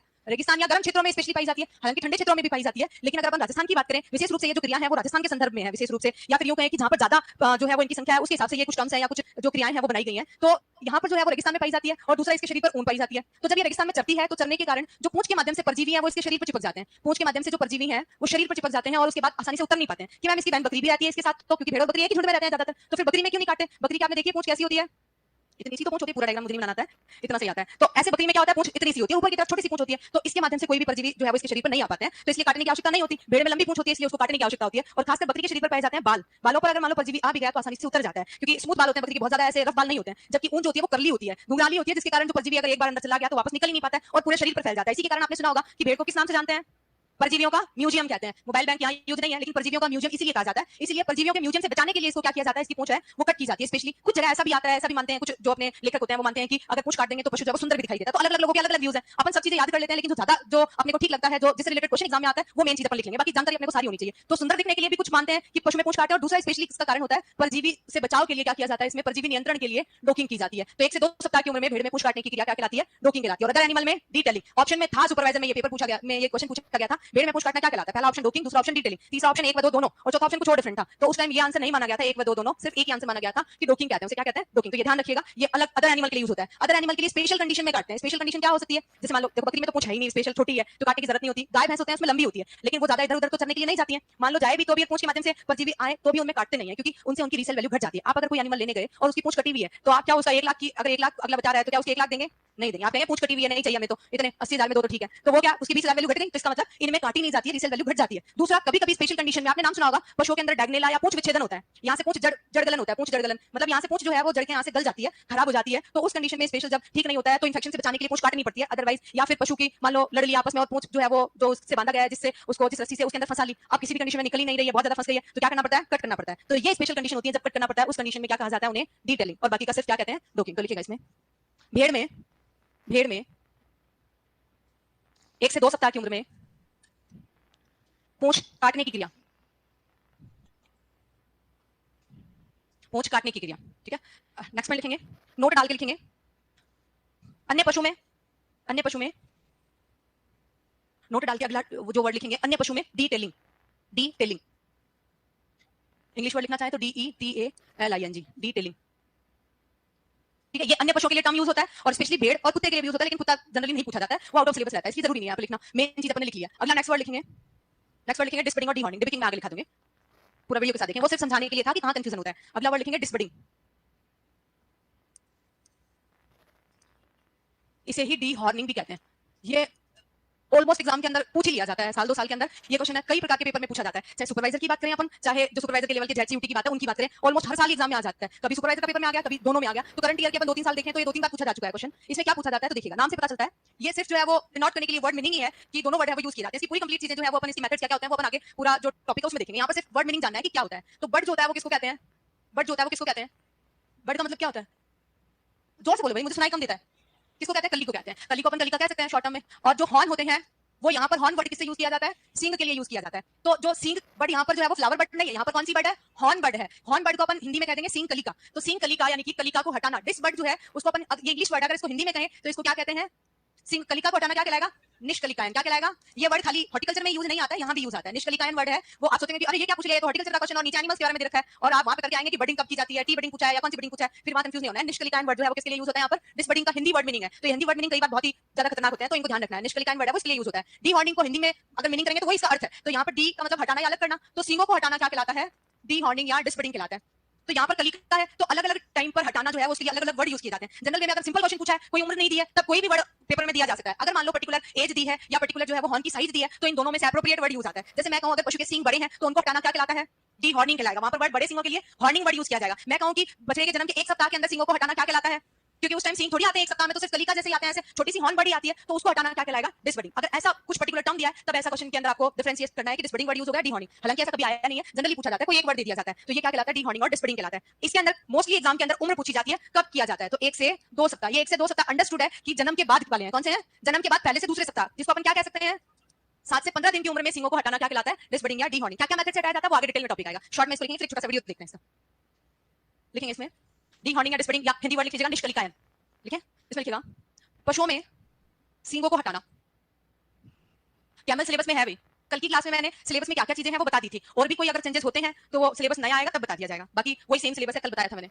सींगों को हटाना ब्रैकेट में लिखेगा उपयुक्त उम्र, या डायरेक्ट उम्र लिख लो या ब्रैकेट में लिख लो 7 से 15 दिन। कई बार ये पेपर में पूछा जाता है सींगों वाला या सींगों को हटाना वर्ड क्या कहलाता है, डिस्पर्टिंग डिहॉर्निंग या फिर उम्र है, ये बहुत बार आ चुका है पेपर में। छोटा सा वीडियो देख लेते हैं अपन कि क्योंकि इसके अंदर जो है वो अलग अलग तरह की चीजें आती हैं। जो सींगों को हटाया जाता है उसके लिए अलग अलग मेथड होते हैं, अलग अलग मेथड्स को अपन उसमें देखेंगे जब ये पूरा टॉपिक डिटेल में पढ़ेंगे। हाल फिलहाल में शॉर्ट में जो है वो इसका सबसे एप्रोप्रिएट मेथड है लिखने का। अगला नेक्स्ट वर्ड लिखेंगे डिबिकिंग, नेक्स्ट वर्ड लिखेंगे डिबिकिंग। 7 से 15 दिन के बीच में ही तो आता है, 10 दिन एवरेज बताया जाता है। जैसे कभी कभार पेपर में 10 दिन दिया जाता है, 15 दिन दिया जाता है, 7 दिया जाता है, वो तो एवरेज है। वो तो अब ऐसी चीजें भी पूछोगे तो फिर काहे कि आप लोग सुपरवाइजर बनोगे, फिर वहां किसानों को जाके क्या बताओगे, किसान तो आप लोगों से भी ज्यादा थोड़े ज्यादा समझदार होते हैं। किसान पूछने आएगा कि भाई मेरे 1 हेक्टेयर जमीन और मुझे गेहूं बोना है, आप तो ये बताओगे कि 80 किलो डाल दे 100 किलो डाल दो। अब वो जहां वो एरिया के अकॉर्डिंग डिपेंड करता है। मान लो जहां एरिया ऐसा है जहां कम उपजाऊ जमीन है तो उसके अंदर आप ये बता सकते हैं कि 50 किलो ज्यादा डाल देना। मान लो ये तो एवरेज बुक की लिखी हुई है, लेकिन कुछ तो अकॉर्डिंग टू सिचुएशन भी तो अपने को चीजें हैंडल करनी होती है। तो ये तो एक सिंपल सी चीज है कि 10 दिन जो है वो सिर्फ 7 से 15 दिन के बीच में ही आता है। ऐसे क्वेश्चन मत पूछो भाई। डिबिकिंग हिंदी और इंग्लिश दोनों टर्म लिख लिया। यहाँ पर अपन ने समझ लिया था कि डी का मतलब हटाना और बीक का मतलब क्या होता है, चोंच। तो चोंच जो है वो किसमें पाई जाती है, मुर्गी में पाई जाती है। तो मुर्गियों में चोंच हटाना, चोंच हटाना क्या कहलाता है, डिबिकिंग कहलाता है। अब इसमें थोड़ा सा कंट्रोवर्सी है। अब जो है वो पहले अपन क्या करते थे, सीधे बैठो भाई किसी और सब्जेक्ट का काम कर रहे हो क्या, तो जो है वो पहले क्या होता था सिर्फ 12वीं की जो बोर्ड बुक है उसी को रेफरेंस मानते थे। लेकिन लास्ट ईयर जो 2024 में क्वेश्चन आया जिसमें डायरेक्शन वाला क्वेश्चन था, जो पशु की आवाज की लंबाई थी, उसमें आपने देखा कितने अपने सोर्स बता दिए लेकिन वो गलत था हालांकि, तो वो क्वेश्चन जो है उसके अंदर 12वीं बोर्ड वाला नहीं माना गया। ठीक ऐसे ही इसके अंदर अलग अलग बुक्स में अलग अलग चीजें लिख रखी हैं। जैसे ओल्ड जो 12th की बुक आती है, अपन 12th की बुक अगर आरबीएसई बोर्ड की माने तो उसके अंदर दे रखा है कि 1 महीने की आयु में, खासकर दे रखा है स्पेशल की 1 माह की आयु में चोंच हटाना। और जितनी जो टेक्स्ट बुक है अपनी जीसी बनर्जी जो रेफरेंस बुक मानी जाती है आईसीआर के, तो उसके अंदर टेक्स्ट बुक में दे रखा है कि जो मुर्गियों में चोंच हटाई जाती है वो 1 दिन की उम्र में हटाई जाती है। अब वो सिचुएशन पर डिपेंड करेगा, ऐसा नहीं होगा कि दोनों ही चीजें आ जाती है, थोड़ा बहुत 19-20 फर्क आता है। 1 माह या 1 दिन में से कोई एक चीज आएगी, तो जैसा भी आए उसके अकॉर्डिंग आपको आंसर करना है। अब अपन जो है वो विशेष रूप से रेफरेंस अपना मान के चलेंगे कि वो आईसीआर की बुक को रेफरेंस मानते हैं, इसलिए अपने को ये चीज याद रखनी है जो टेक्स्ट बुक एनिमल हस्बेंड्री की जीसी बनर्जी की, उसके अंदर जो है वो दे रखा है वो 1 दिन की उम्र में दे रखा है। तो अपन ये दोनों ही लिख लेते हैं और जो सिचुएशन होगी जैसा ऑप्शन आएगा अगर ये आता है तो यही करना है, अदरवाइज ये ऑप्शन में नहीं आता है तो ये तो अपने पास आंसर है ही। तो अपन दोनों तरीके से लिखते हुए चलेंगे। अब के बाद जो है वो पुराने टाइम पे अपन खाली 12th वाला लिखते थे, अब ये दोनों चीजें अपन लिखेंगे आईसीआर वाला भी और ये वाला भी, क्योंकि लास्ट ईयर अपन देख चुके हैं कि क्या जो है वो ऑथेंटिक मान रहे हैं। अगर माना जाएगा तो पूरे सोर्स के साथ अपन दे सकते हैं। तो ये हटाना डिबिकिंग कहलाता है। अब डिबिकिंग क्यों की जाती है, पहली चीज तो उसका कारण क्या होता है। तो मुर्गियां क्या करती हैं आपस में, मुर्गियों में एक बिहेवियर होता है जिसको कहते हैं स्वजाति भक्षण। कुछ अदर बर्ड्स होती हैं, कुछ जो है वो कीट होते हैं जिनके अंदर क्या पाया जाता है, स्वजाति भक्षण के बारे में नाम सुना होगा आपने। स्वजाति भक्षण का मतलब क्या होता है, स्वयं को जो है वो आपस में लड़कर नष्ट करना। तो जैसे मान लो ये मुर्गियां हैं तो आपस में एक दूसरे को ही लड़कर नष्ट कर रही हैं, तो उसी प्रक्रिया को अपन क्या कहते हैं, स्वजाति भक्षण कहते हैं। तो ऐसा मान लो ऐसा कुछ टर्मिनोलॉजी को चेंज करके ऐसा क्वेश्चन पूछ लिया जाए कि पशुपालन के अंदर स्वजाति भक्षण है वो किसके अंदर पाया जाता है, तो किसमें पाया जाता है, मुर्गियों में। उस प्रक्रिया को क्या कहते हैं, ऐसा क्वेश्चन पूछ लिया जाए तो उस प्रक्रिया को क्या कहते हैं, स्वजाति भक्षण को कैनाबोलिज्म कहते हैं। क्या कहते हैं, कैनाबोलिज्म, यानी कि आपस में चोंच मारकर लड़ना जो है वो कैनाबोलिज्म होता है। इसी के कारण वो आपस में लड़े नहीं, इसके कारण उनमें क्या हटाई जाती है, चोंच हटाई जाती है। और चोंच हटाने को डिबिकिंग कहते हैं। तो किससे बचने के लिए करते हैं, कैनाबोलिज्म से बचने के लिए मुर्गियों में चोंच हटाई जाती है। चोंच हटाने का अलग अलग मेथड्स होते हैं। जैसे जनरल वे में अपन नेल्स कट करने के लिए क्या क्या यूज करते हैं, नेल कटर। इसके अलावा कुछ नेल कटर नहीं है तो ब्लेड भी काम में ले लेते हैं, लेकिन ब्लेड से उतने शार्प तरीके से अच्छे से करते हैं या फिर नेल कटर से सही से करते हैं, वही बात यहाँ पर है। यहाँ पर ब्लेड या चाकू का उपयोग भी किया जाता है और दूसरा एक यंत्र का उपयोग भी करते हैं। तो बीक कटिंग करनी है इसलिए क्या यूज करेंगे, डिबिकर यूज करेंगे। क्या यूज करेंगे, और नेल कट करना है तो क्या यूज करेंगे, नेल कटर। और बीक कट करनी है तो डिबिकर, क्या यूज करेंगे, डिबिकर। इसके अलावा ब्लेड या चाकू से करेंगे तो वो शार्प तरीके से नहीं होता है, पक्षियों को चोट लगने का डर भी रहता है, इसलिए वो एप्रोप्रिएट मेथड नहीं है। जहां से क्वेश्चन बनता है वो डिबिकर से बनता है, तो यंत्र का नाम पूछा जाता है डिबिकर यंत्र। अब अगला क्वेश्चन ये आता है कि चोंच काटते कितनी है, काटते कितनी है। तो जो ऊपरी चोंच है इस प्रकार से पक्षी जो है उसमें चोंच पाई जाती है, यहाँ पर उसमें नासा छिद्र होते हैं और ये ऐसे फेस होता है उसका, ये कलंगी ऐसे पाई जाती है आंख। अब ये जो चोंच है उसके अंदर ऊपरी चोंच है वो 1/4 काटी जाती है। टोटल जो चोंच है उसकी 1/4 काटेंगे और जो निचली चोंच है वो कितनी काटी जाएगी, 1/8 काटी जाएगी। तो ये 1/4 भाग और ये 1/8 रेशियो पूछा जाए तो 1/4 अनुपात 1/8 कि मैम यही रेशियो क्यों रखते हैं, बताओ इस रेशियो में क्यों काटी जाती है, बराबर क्यों नहीं काटते, ताकि मुर्गियों को फीडिंग में प्रॉब्लम नहीं आए, दाना चुगने में कोई परेशानी नहीं हो, इसके लिए उनमें फीडिंग के अंदर जो है वो उनको आसानी हो, इसके लिए चोंच काटने का अनुपात कुछ इस प्रकार से रखते हैं जिससे वो आसानी से चोंच काटी जा सके और पक्षी जो है वापस में लड़े भी नहीं। इस प्रकार की प्रक्रिया से बचने के लिए अपन डिबिकिंग करते हैं। एक छोटा सा वीडियो दिखाऊंगी, पहले लिखेंगे डिबिकिंग में लिखेंगे मुर्गियों में 1 माह की आयु में, मैं दोनों चीज लिखा रही हूं ताकि कोई भी ऑप्शन में आता है तो अकॉर्डिंग टू सिचुएशन आंसर करना है। 1 माह की आयु में चोंच हटाने की क्रिया, मुर्गियों में 1 माह की आयु में चोंच हटाने की क्रिया, ठीक है। अब ब्रैकेट में लिखो अकॉर्डिंग टू जीसी बनर्जी, ये लिखा हुआ है अकॉर्डिंग टू जीसी बनर्जी, या फिर यूं कह सकते हैं टेक्स्ट बुक है ये एनिमल हस्बेंड्री की, जो ऑथेंटिक सोर्स मानते हैं वो आईसीआर की टेक्स्ट बुक है, हैंड बुक है, उनको माना जाता है। तो ये रेफरेंस बुक है जीसी बनर्जी की text book. According to GC Banerjee 1 दिन, जैसा आप लिख लीजिए, इसके अनुसार क्या है 1 दिन की उम्र में काटते हैं। या दोनों तो आएंगे नहीं, दोनों आते हैं तो अपने को जो है वो आईसीआर वाला मानना है, क्योंकि करंटली जो है वो अपन देख चुके हैं 12th वाले को मानने नहीं कर रहे हैं, जो गलत है या फिर जैसा भी सिचुएशन है उसके अनुसार। नेक्स्ट में लिखेंगे यंत्र, लिखेंगे यंत्र, डिबिकिंग में यूज आने वाला यंत्र है डिबिकर, डिबिकर यंत्र का नाम है डिबिकर। यंत्र से संबंधित कई बार क्वेश्चन पूछे जाते हैं। तो मिल्क वाले में यंत्र आते हैं, दूसरे पशु की अलग अलग प्रकार की क्रियाओं में आते हैं, जैसे डिबिकर यंत्र हो गया, इसके अलावा कैथीटर यंत्र हो गया, इसके अलावा डी हॉर्नर यंत्र हो गया, इसके अलावा पशु के अंदर बदियाकरण के लिए बडी जो कास्ट्रेटर हो गया। इनके क्वेश्चन एग्जाम में पूछे जाते हैं यंत्रों से संबंधित। तो इस प्रकार से जो डिफरेंट वर्ड है जिनके यंत्र हैं वो मैं दिखाते जा रही हूं आप लोगों को, ये इसके अंदर आता है। और ये डिबिकिंग क्यों करते हैं तो ये वैसे आगे आ जाएगा, स्वजाति भक्षण या कैनाबोलिज्म से बचने के लिए करते हैं। छोटा सा वीडियो देखें आप, किसका अच्छा ये नहीं लिखा है, चलो लिखो, ये रह गया है, इसमें लिखो चोंच काटने का अनुपात लिख लो, पीछे वाले में एक लाइन रह गया है। चोंच काटने का अनुपात, ऊपरी चोंच लिखेंगे 1/4 भाग, ऊपरी चोंच 1/4 भाग और निचली 1/8। कुछ इस प्रकार के क्वेश्चन है वो नहीं पूछ लिए जाते हैं पेपर में, जरूरी नहीं है जो फिक्स पहले वाले क्वेश्चन पूछे जा रहे हैं वैसे ही पैटर्न पे चलेंगे, कुछ नए क्वेश्चन इस तरीके से पूछ लेते हैं। अगला वर्ड लिखेंगे कैनिबलिज्म, वर्ड मीनिंग अपन ने समझ लिया है, इसमें लिखेंगे मुर्गियों का आपस में चोंच मारकर नोचना, मुर्गियों का आपस में चोंच मारकर नोचना। ब्रैकेट में लिख सकते हैं आप, इसी चीज को अपन क्या कहते हैं, स्वजाति भक्षण।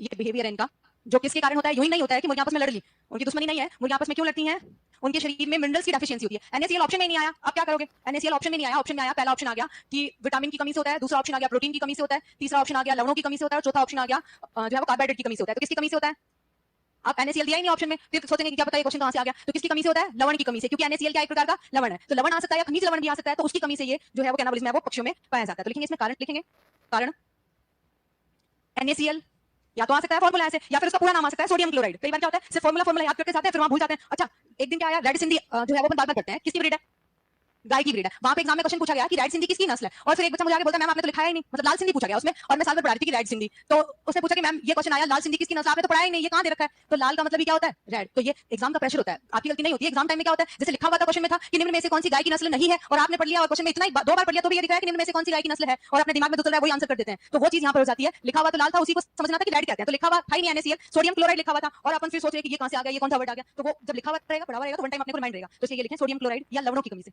तीनों में से कोई भी वर्ड आ सकता है, मैं सारे वर्ड्स आपको लिखा रही हूं जहां से क्वेश्चन बन सकता है। लवणों की कमी से कारण है इसका NaCl या सोडियम क्लोराइड या लवण की कमी, ठीक है, ये कैनाबलिज्म होता है। तो मुर्गियों का आपस में घायल करना या नोचना। नेक्स्ट अगला वर्ड लिखेंगे डीवर्मिंग, अगला वर्ड लिखेंगे डीवर्मिंग। डीवर्मिंग देखो यहां पर नाम से पता चल रहा है, वर्म किसको कहते हैं, वर्म किसको कहते हैं, वर्म, वर्म का मतलब बताओ, जोर से बोलो भाई। आंतरिक जो परजीवी होते हैं उनको क्या कहते हैं, वर्म्स कहते हैं। और जो बाह्य परजीवी होते हैं, जैसे आप 2 प्रकार के परजीवी पढ़ते हैं, रोग पढ़ते हैं, तो कौन कौन से परजीवी, बाह्य और आंतरिक। बाह्य परजीवी में स्पेशली क्या पढ़ते हैं अपन, क्या पढ़ते हैं, चिचड़ी। चिचड़ी को इंग्लिश में क्या कहते हैं, इंग्लिश में क्या कहते हैं चिचड़ी ज्वर को, अरे आपको आता है, थोड़ा जोर से बोलो, मन मन में मत बोलो, बोलो तो सही, क्या कहते हैं उसको, टिक कहते हैं क्या, टिक फीवर, हाँ या ना। तो टिक जो है वो इसी से वर्ड आता है। अगर बाह्य परजीवी है पशु के, उनको हटाना है तो क्या कहलाएगा, डी टिकिंग कहलाएगा, क्या कहलाएगा, डी टिकिंग। और आंतरिक परजीवी है उनको हटाना, डी वर्मिंग। तो आंतरिक परजीवियों के लिए वर्ड यूज होता है वर्म, और जो बाह्य परजीवी है उनके वर्ड, ये वर्ड यूज होता है टिक। तो डी टिकिंग वर्ड आ गया यहाँ से, और यहाँ से क्या आ गया, डी वर्मिंग। ये अलग अलग एनिमल्स के लिए अलग अलग यहाँ पर यूज होता है। अगर एनिमल्स की बात करें तो ये अलग टाइम पर डी वर्मिंग की जाती है, और जो बर्ड्स होती है उनमें अलग टाइम पर की जाती है। एनिमल्स की अपन जब डिजीज पढ़ेंगे तब अपन देख लेंगे, यहाँ पर जो है वो पहले अपन सिर्फ बात करेंगे बर्ड्स की। या मुर्गियों के अंदर क्या की जाती है, डी वर्मिंग। आपने देखा होगा स्पेशली जो गांव में या फिर घर पे अपन जब कोई विदेशी पशु रखते हैं, कोई जर्सी या संकर नस्ल अपन रखते हैं, तो उनमें क्या होता है हर 3 महीने से उनको क्या करना पड़ता है, दवाई देनी पड़ती है, डी वर्मिंग के लिए टैबलेट्स देनी पड़ती है, क्योंकि उनके शरीर में क्या पड़ जाते हैं, कीड़े। कैसे पता चलता है हम कीड़े पड़ गए, तो या तो उनके गोबर के थ्रू आते हैं, या फिर उनका उत्पादन क्या हो जाता है, घट जाता है, पशु का बिहेवियर चेंज हो जाता है, खाना पीना बंद कर देते हैं। सेम ऐसे ही पशु के अंदर अलग अलग प्रकार के जो रोग या उनकी जो कंडीशन है उसका पता चलता है कि पशु या पक्षी का बिहेवियर चेंज हो जाता है। जैसे कोई पशु उत्पादन वाला है तो उसका उत्पादन घट जाता है, कोई पशु उत्पादन भी नहीं दे रहा है, दूध नहीं दे रहा है, तो कैसे पता चलेगा, तो खाना पीना क्या कर देगा, बंद कर देगा, तो उससे पता चलता है। तो ये डीवर्मिंग वर्ड यहाँ पर यूज हो रहा है मुर्गियों के लिए। मुर्गियों के पेट और आंत में जो कीड़े पाए जाते हैं, जो वर्म्स होते हैं, उनको हटाना क्या कहलाता है, डीवर्मिंग। एनिमल्स के लिए भी सेम टर्म यूज होता है, मैं यहाँ सिर्फ मुर्गी के लिए लिखा रही हूँ। पहली बार उनमें डीवर्मिंग करते हैं 4.5 माह की उम्र पर, और दूसरी बार डीवर्मिंग करते हैं 6 माह पर। ये दो ही पूछी जाती है, क्योंकि आगे की डीवर्मिंग जो है वो रेगुलर करते रहते हैं 20 से 22 दिन के अंतराल पर या 1 महीने के अंतराल पर, इसलिए ये मेन ही पूछी जाती है कि पहली और दूसरी कब करते हैं। एनिमल्स के लिए साल में 4 बार डीवर्मिंग करते हैं, कितनी बार, हर जो है वो 3 महीने से की जाती है, उसके लिए बाद में लिखेंगे, पहले लिखो, इसमें लिखो मुर्गियों के पेट व मुर्गियों के पेट व आंतों में, पेट व आंतों में पाए जाने वाले, पेट व आंतों में पाए जाने वाले कृमियों, कृमि किसको कहते हैं, आंतरिक कीड़ों को कहते हैं। और जो बाह्य जो कीड़े होते हैं उनको कीड़े वर्ड से यूज करते हैं अपन। आंतरिक कृमियों को हटाना, कृमियों को हटाना कैसे हटाया जाता है, तो पीने के पानी के साथ उनको मेडिसिन दी जाती है, जिससे उनकी वेस्ट के थ्रू जो है वो कीड़े बाहर निकल जाते हैं। इसमें भी जैसे अपन आगे औषधियां पढ़ेंगे तो 2 तरह की औषधियां आती है, तो कृमिहारी और एक कृमि नाशक। तो कृमिहारी क्या करती है, बिना हमारे शरीर से बाहर निकाल देती है, और कृमिनाशक मार के शरीर से बाहर निकाल देती है। ये 2 अंतर होता है, सिर्फ उनको मेडिसिन को कम या ज्यादा डोज देने पर जो है वो शरीर से मारकर बाहर निकाल देती है, कम डोज देंगे तो वो सिर्फ शरीर से बाहर निकाल देगी। तो इसमें लिखेंगे पहली डीवर्मिंग, फर्स्ट डीवर्मिंग। इसमें 2 टाइम है ना मुर्गियों के अंदर, पहला और दूसरा। फर्स्ट पहली बार डीवर्मिंग या पहली बार कब उनको डीवर्मिंग करते हैं बर्ड्स को, 4.5 माह पर, 4.5 माह पर, 4.5 माह पर। एंड दूसरी लिखेंगे 6 माह पर, दूसरी डीवर्मिंग करते हैं 6 माह पर। क्योंकि मुर्गियां क्या होती है, स्पेशली मुर्गियों को ग्रिट खिलाए जाते हैं, मार्बल के टुकड़े खिलाए जाते हैं, जिसके कारण, या फिर मुर्गियां जो है वो जो भी घास और जो भी दाने वगैरह खाती है तो उनके साथ में कुछ मिट्टी चली जाती है, कुछ डस्ट चली जाती है, जिसके कारण पेट में कीड़े हो जाते हैं, किसी भी कारण से हो जाते हैं। या फिर क्या होता है कि जैसे जैसे पक्षी या पशु जो है वो खाते रहते हैं, तो शरीर के अंदर, क्योंकि जो अपना ह्यूमन शरीर होता है, ह्यूमन बॉडी होती है, उसमें भी क्या होता है कि जो भी अपन खाते रहते हैं अपने शरीर के अंदर क्या होता है, कुछ सेल्स होती हैं बनती रहती हैं, कुछ जो है वो डिस्ट्रॉय होती रहती हैं। तो नई सेल्स बनती रहती हैं और पुरानी सेल्स जो है वो डिस्ट्रॉय होती रहती हैं, शरीर के साथ वो बाहर निकल जाती है। कुछ सेल्स जो है वो कई बार जो है वो इकट्ठा होकर एक जगह इकट्ठा हो जाती है, और ज्यादा इकट्ठा हो जाती है तो पेट में क्या पड़ जाते हैं, उनके कारण कीड़े पड़ जाते हैं। आपने देखा होगा ह्यूमन के अंदर भी जो है वो, मानव के अंदर भी 17 साल तक जो है वो क्या दिया जाता है, कृमिनाशक आवश्यक दवा पिलाई जाती है। इसीलिए राष्ट्रीय कृमि दिवस मनाया जाता है। 17 साल तक के जो बच्चे होते हैं उनको एल्बेंडाजोल, आपने नाम सुना होगा, वो दवाइयां दी जाती हैं, क्योंकि अपने बॉडी के अंदर जरूरी नहीं है पर मिट्टी खा रहे हैं, मिट्टी नहीं खा रहे हैं, लेकिन अपने शरीर के अंदर जो बर्न टिश्यू है, जो डिस्ट्रॉय हो गए हैं, ऐसे उत्तक हैं, जो शरीर में नष्ट हो गए हैं, वो शरीर में इकट्ठा हो जाते हैं, धीरे धीरे करके उनके कारण कीड़े पड़ जाते हैं। तो उससे बचने के लिए क्या दिया जाता है, उनको डीवर्मिंग करते हैं। ये बर्ड्स का था। अगर एनिमल्स का लिखना चाहे तो ये लिखा दो छोटा सा, या फिर आगे लिख लें, यही लिख लो, एक बार यहीं पर यूज आ जाएगा, नोट डाल के लिखो इसी में। ये तो मुर्गियों का हो गया, और डीवर्मिंग में नोट डाल के लिखो, पशुओं में प्रत्येक 3 माह के अंतराल पर, प्रत्येक 4 महीने के अंतराल पर डीवर्मिंग करते हैं। तो साल में कितनी बार हो गई? 3 बार हो गई। हर 4 महीने से करते हैं। कई बार क्या होता है, ये लाइन अपन समझ नहीं पाते हैं। क्वेश्चन पूछा गया, मैंने ये लाइन लिखा दी, लेकिन मैंने ये नहीं लिखा है कि साल में 3 बार। अब नहीं लिखा है तो आपको समझना है, क्वेश्चन पूछा जाए कि पशुओं में साल में कितनी बार डीवर्मिंग करते हैं, आपने लिखा हो, याद रहेगा कि प्रत्येक 4 माह, और 4 माह करके 4 बार करके आ गए तो गलत हो जाता है। हर 4 महीने से कर रहे हैं तो साल में 12 महीने, तो कितनी बार की जाएगी? 3 बार की जाएगी, ये ध्यान रखना है। ये तो हो गया डीवर्मिंग। अगला वर्ड साथ में लिख लो, डी पिकिंग। नेक्स्ट वर्ड है ना 7 नंबर, डी पिकिंग। हिंदी का वर्ड मीनिंग है, वही इसका अर्थ है, तो इसलिए इंग्लिश लिख लो सिर्फ, डी टिकिंग। टिक, ये जो इंग्लिश टर्म है वो भी लिखना, क्योंकि टिक से पता चलेगा कि टिक जो है वो चिचड़ी को कहते हैं। चिचड़ी क्या है? एक प्रकार की बाह्य परजीवी है, तो सीधा सा मीनिंग ही पता चल जाएगा अपने को कि चिचड़ी है वो बाह्य परजीवी है, तो बाह्य परजीवियों को हटाना क्या कहलाएगा? D ticking. तो लिखेंगे इसमें बाह्य परजीवियों को हटाना,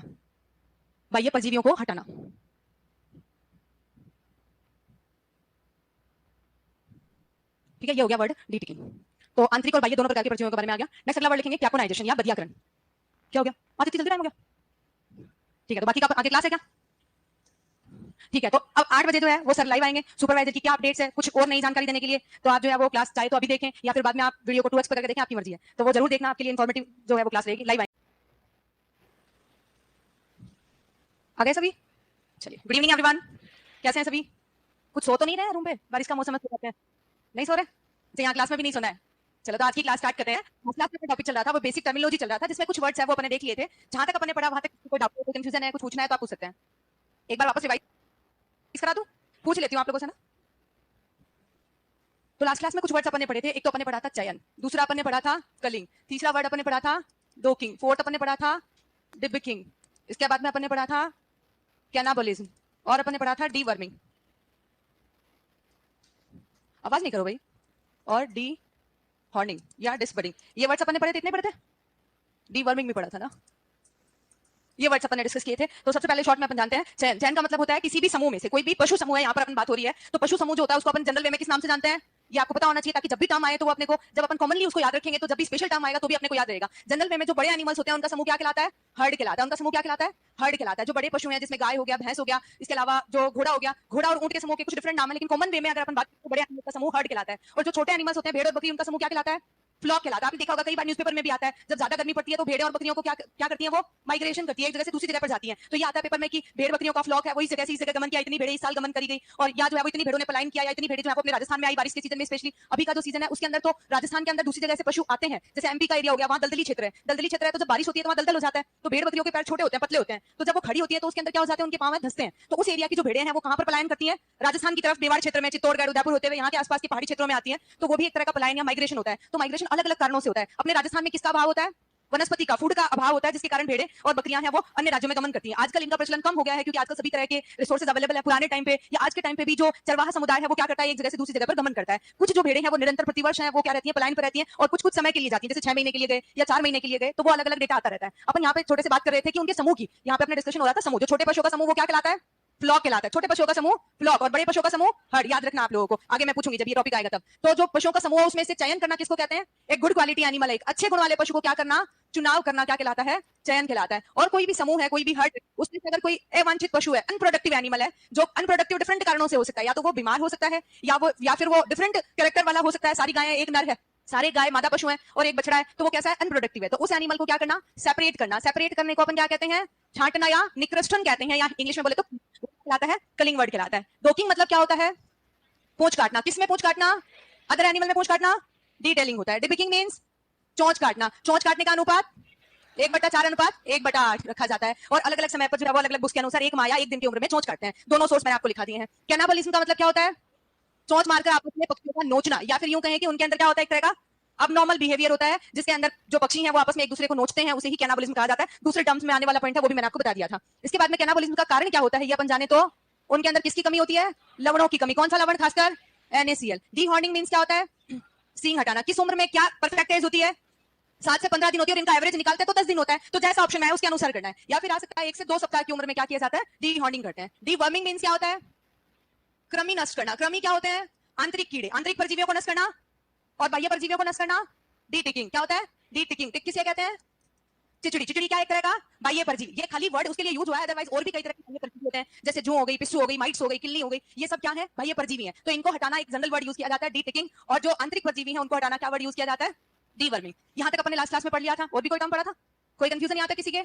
जो भी आपके अकॉर्डिंग यूजफुल चीजें हैं, आपके एग्जाम के अकॉर्डिंग, वो सब मैंने पढ़ा दी हैं। यहाँ ना तो अपन डब्ल्यूओ के अकॉर्डिंग पढ़ रहे हैं, ना ही अपन एलएसए के अकॉर्डिंग पढ़ रहे हैं, तो इसलिए विशेष रूप से ध्यान रखेंगे जो आपके सुपरवाइजर के सिलेबस और उसके आसपास की जो चीजें पूछी जा सकती हैं, उतना तक मैं आप लोगों को डीप पढ़ा दूंगी। इससे ज्यादा डीप पढ़ने की ना तो आपको आवश्यकता है और ना ही अपना टाइम खराब करना है। लिमिटेड टाइम है अपने पास, जिसमें शॉर्ट एंड स्वीट अपने को पढ़ना है, जिससे जहां से क्वेश्चन आए वही चीजें पढ़नी है। और जो नहीं आने वाला क्वेश्चन होगा वो तो कितना भी पढ़ लो आएगा ही नहीं। फिर एग्जामिनर को अटकाना ही है कि भाई एक क्वेश्चन ऐसा देना है। एग्जाम के कॉम्पिटेटिव एग्जाम में ऐसा बहुत बार होता है कि एक दो क्वेश्चन ऐसा आता है जो किसी को नहीं आता, क्योंकि वो कहीं दिया हुआ ही नहीं है किसी बुक में। तो आप कितना ही पढ़ लो, कितनी चीजें डीप पढ़ लो, वो आएगा ही नहीं। तो फिर वो वाली बात है। तो अपने को जितना सिलेबस है उसके अकॉर्डिंग जितनी चीजें यूजफुल है वो सब अपन पढ़ेंगे। एक क्वेश्चन के चक्कर में आपके 99 क्वेश्चन है वो खराब नहीं होने चाहिए। तो इसलिए पूरी एनर्जी अपने अकॉर्डिंग टू सिलेबस सारे कंटेंट पे लगाएंगे। एक कोई चीज किसी एग्जाम में आ गया तो उस पर ज्यादा फोकस आपको नहीं करना है। वो चीज आ गई, वो हर बार नहीं आती है, उस चीज का क्वेश्चन याद करें और आगे बढ़े। उन्हीं चीजों पे अपन जो है वो आगे फोकस करेंगे तो ही अपन अच्छा कर पाएंगे। तो ये अपना नेक्स्ट वर्ड है, वो लिखेगा कैपोनाइजेशन। इसे कहते हैं हिंदी में बदियाकरण।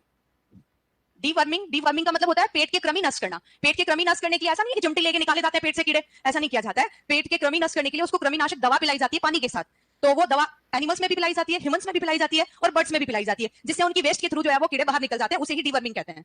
इससे क्या होता है, डीवर्मिंग अगर टाइम टू टाइम नहीं करते हैं तो प्रोडक्शन डिक्रीज होता है, पक्षी जो है वो वीक हो जाते हैं, खाना पीना बंद कर देते हैं। जब खाना पीना बंद करेंगे तो उत्पादन है वो घटता है, इसलिए टाइम टू टाइम डीवर्मिंग करते रहना चाहिए। तो नेक्स्ट लिखेंगे कैपोनाइजेशन, बदियाकरण। देखिए ये टर्म जो है वो एनिमल्स एंड बर्ड्स सभी के लिए यूज होता है। यहाँ पर इस वर्ड का मीनिंग अपन जानेंगे सिर्फ बर्ड्स के रेफरेंस में। आगे जो पॉइंट आएगा उसमें अपन एनिमल्स का याद करेंगे। पहली चीज तो यहाँ पर इस वर्ड के अंदर आपके दो तरह की चीजें याद हो जाएंगी जो पूछे जाने वाला क्वेश्चन है मेजर कई तरह के एग्जाम्स में, सुपरवाइजर में, इसके अलावा सुपरवाइजर के अलग अलग यूनिवर्सिटी के सुपरवाइजर एग्जाम होते हैं स्पेशली, उनके अंदर भी पूछा जा चुका है। जैसे पूछा जाता है, दो ही चीजों में बच्चे कंफ्यूज होते हैं कि बदियाकृत नर पशु क्या कहलाता है और बदियाकृत नर मुर्गा क्या कहलाता है। तो दोनों के लिए जो है वो डिफरेंट वर्ड है, लेकिन आप आसानी से समझ सकते हैं। अगर मुर्गे के लिए वर्ड यूज होगा तो ये वर्ड यूज होता है कैपोनाइजेशन, जिसके नाम में ही लिखा हुआ है। देखो क्या लिखा हुआ है, कैपोन, यानी कि बदियाकृत नर मुर्गा कैपोन कहें या कैपेन कहें, प्रोनंसिएशन में अंतर के कारण ही कैपन, कैपोन या कैपेन कहा जाता है। ये इसकी जो है वो टर्म होता है CAPON, कैपोन। इसी तरीके से होता है, तो आप इसको कैपन पढ़ें, कैपेन पढ़ें या कैपोन पढ़ें, जैसा आपका मन करे। तो ये तो हो गया इस बदियाकृत नर को कहते हैं। अब बदियाकरण का मीनिंग क्या है यहाँ पर ये समझें। तो जो नर होता है उसकी प्रजनन क्षमता समाप्त करना, क्या करना, प्रजनन क्षमता समाप्त करना क्या कहलाता है, एक सिंगल वर्ड में अपन जाने तो कहलाता है बदियाकरण। प्रजनन क्षमता समाप्त करने के लिए प्रजनन अंग हटाने होंगे। तो नर के जो प्रजनन अंग है वो क्या होते हैं, वृषण होते हैं। तो वृषण हटाने की क्रिया जो है वो क्या कहलाती है, बदियाकरण। अब वृषण हटाए जा सकते हैं या फिर डिफरेंट तरीके से इसको जो है वो क्या किया जा सकता है, उसकी प्रजनन क्षमता समाप्त की जा सकती है। इसके दो मेथड होते हैं। क्या क्या मेथड होते हैं, एक तो इसमें होता है सर्जरी करके बर्ड्स के अंदर बदियाकरण किया जाता है और दूसरा हार्मोन्स के थ्रू किया जाता है।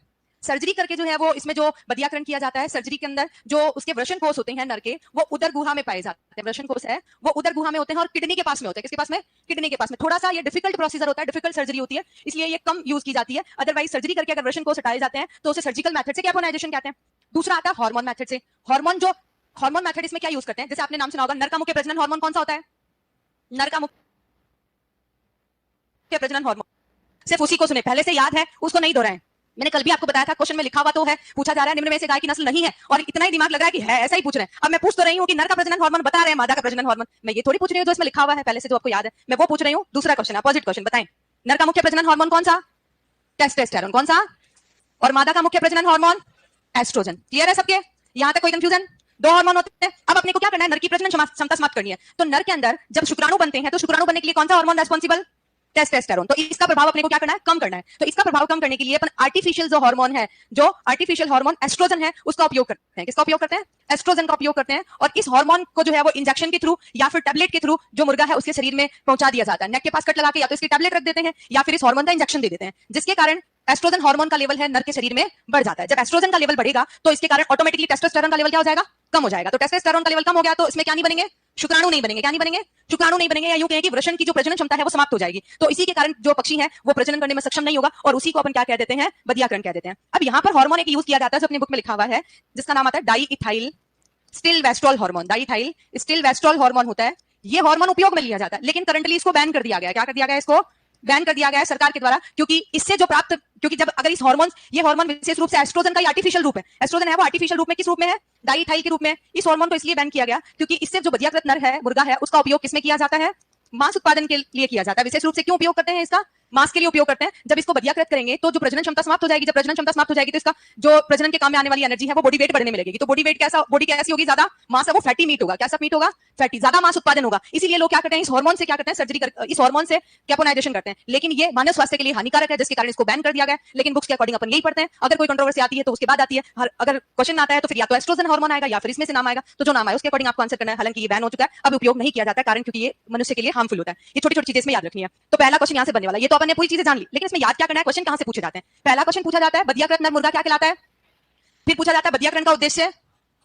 मांस तो उत्पादन ऐसे भी होता है, मुर्गी से काम ही क्या लिया जाता है, मांस। लेकिन मांस कैसा होगा, अधिक मांस। कारण क्या है, फैटी मीट है, ज्यादा मीट प्रोडक्शन हो रहा है, इसीलिए अपन इसको बधियाकृत करते हैं। अदरवाइज तो मांस तो ऐसे ही प्राप्त हो रहा है। कौन सा हार्मोन यूज करते हैं, या तो एस्ट्रोजन ऑप्शन में आएगा अगर करंटली बैन के अकॉर्डिंग आंसर आता है। अगर नहीं आता है, पुरानी बुक्स के अकॉर्डिंग आता है, तो कौन सा हार्मोन, ये डाइइथाइल एस्टिलवेस्ट्रोल हार्मोन है तो एस्ट्रोजन ही, लेकिन कैसा है, आर्टिफिशियल एस्ट्रोजन है वो, इसलिए इस रूप में है। बाकी सेम हार्मोन है, इसका उपयोग इसमें किया जाता है। अब पूछा जाता है कि किस उम्र में बधियाकरण करते हैं, तो 10 माह की उम्र में मुर्गों को बधियाकृत करते हैं। ये छोटी सी चीजें हैं, 3 चीजें हैं जो एग्जाम के अंदर पूछी जाती हैं। लिखिएगा पहला पॉइंट,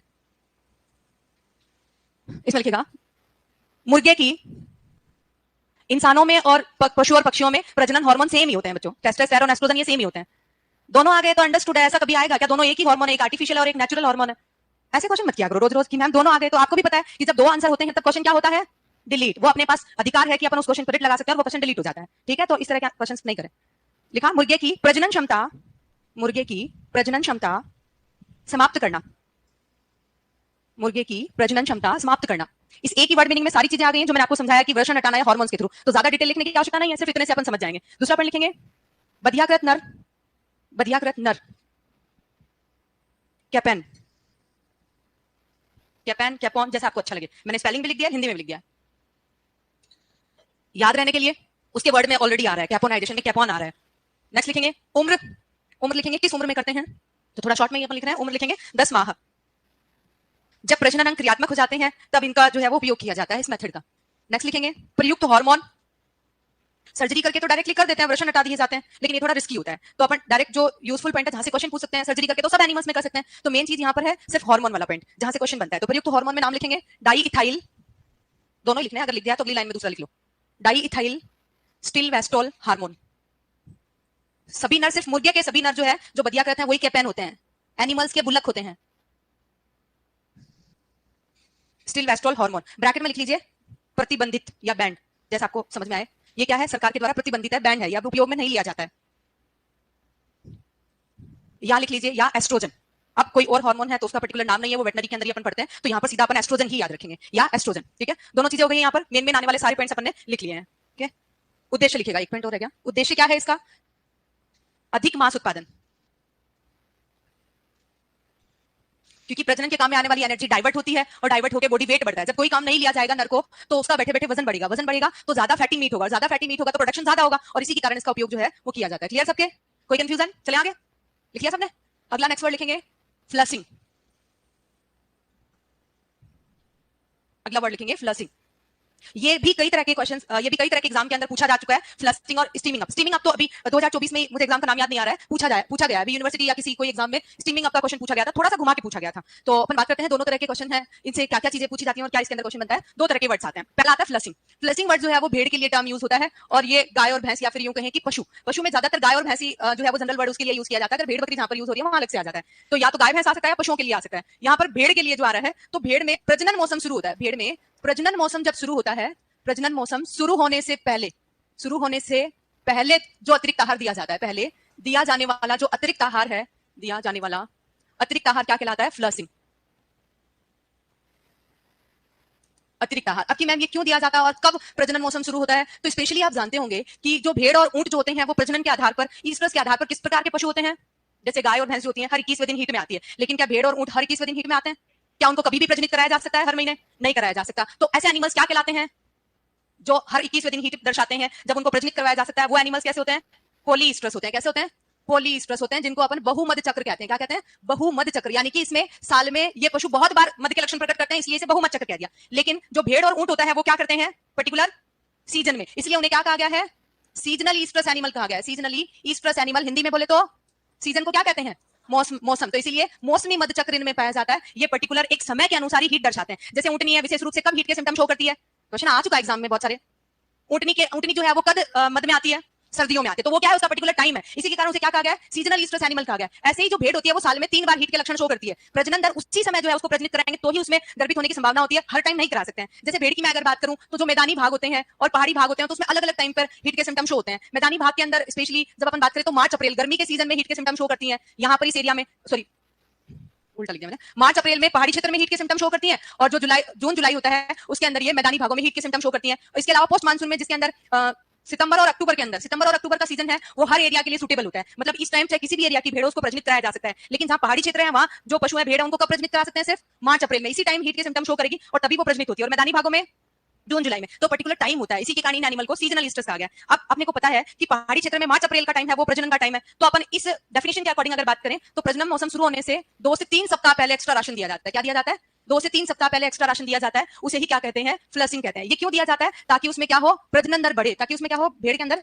प्रजनन दर बढ़ाने के लिए ये किया जाता है। प्रजनन दर बढ़ाने हेतु ये जो उनको एक्स्ट्रा राशन है वो दिया जाता है। इंग्लिश में एक ही वर्ड में इसे बोले तो मल्टीपल ओव्यूलेशन के लिए। किसके लिए, मल्टीपल ओव्यूलेशन के लिए। जैसे आपने देखा होगा भेड़ और बकरियां जो है वो ज्यादातर जुड़वा बच्चे पैदा करती हैं। स्पेशली आपने बकरी में देखा होगा एक साथ 3 या 4 बच्चे देती है, लेकिन भेड़ जो है वो एक साथ 2 बच्चे या 1 बच्चा ऐसा ही देती है। तो भेड़ में अगर प्रजनन दर बढ़ानी है, मल्टीपल ओव्यूलेशन करना है, तो उसके लिए उसको अतिरिक्त आहार दिया जाता है, जिसके कारण इनमें जो लैम्ब क्रॉप है, लैम्ब का मतलब क्या होता है, छोटे मेमने बच्चे को कहते हैं। तो लैम्ब क्रॉप का मतलब क्या हो गया, मेमनों की जन्म दर बढ़ानी है। तो मेमनों में जन्म दर कितना परसेंट बढ़ती है इस तरीके से आहार देने पर, 10 से 20% की ग्रोथ होती है। ये इसके लिए अपन उसको क्या देते हैं, फ्लशिंग। लगभग जो है वो 250 ग्राम पर डे उसको एक्स्ट्रा दिया जाता है। तो फ्लशिंग का मतलब हो गया भेड़ को प्रजनन मौसम शुरू होने से पहले दिया जाने वाला एक्स्ट्रा राशन फ्लशिंग कहलाता है। क्या करता है ये, क्यों देते हैं, ये प्रजनन दर बढ़ाता है। और जो गाय भैंस होती है उसके अंदर जब पशु प्रेग्नेंट एनिमल है, जब गर्भित पशु है, ऑलरेडी पशु जो है वो प्रजनित है, तो गर्भित पशु को ब्याने से 6 सप्ताह पूर्व, ब्याने से 6 सप्ताह पूर्व जो दिया जाने वाला अतिरिक्त आहार है, 6 सप्ताह पूर्व जो अतिरिक्त आहार दिया जाता है उसे क्या कहते हैं, स्टीमिंग अप कहते हैं। ये वर्ड यूज होता है गाय और भैंस के लिए। अभी तो लास्ट टाइम एक पेपर में पूछा गया था, उसमें क्वेश्चन जैसे मैंने ये बताया कि 92 से 6 सप्ताह पहले, उसमें ये क्वेश्चन दिया गया कि एक पशु जो है उसमें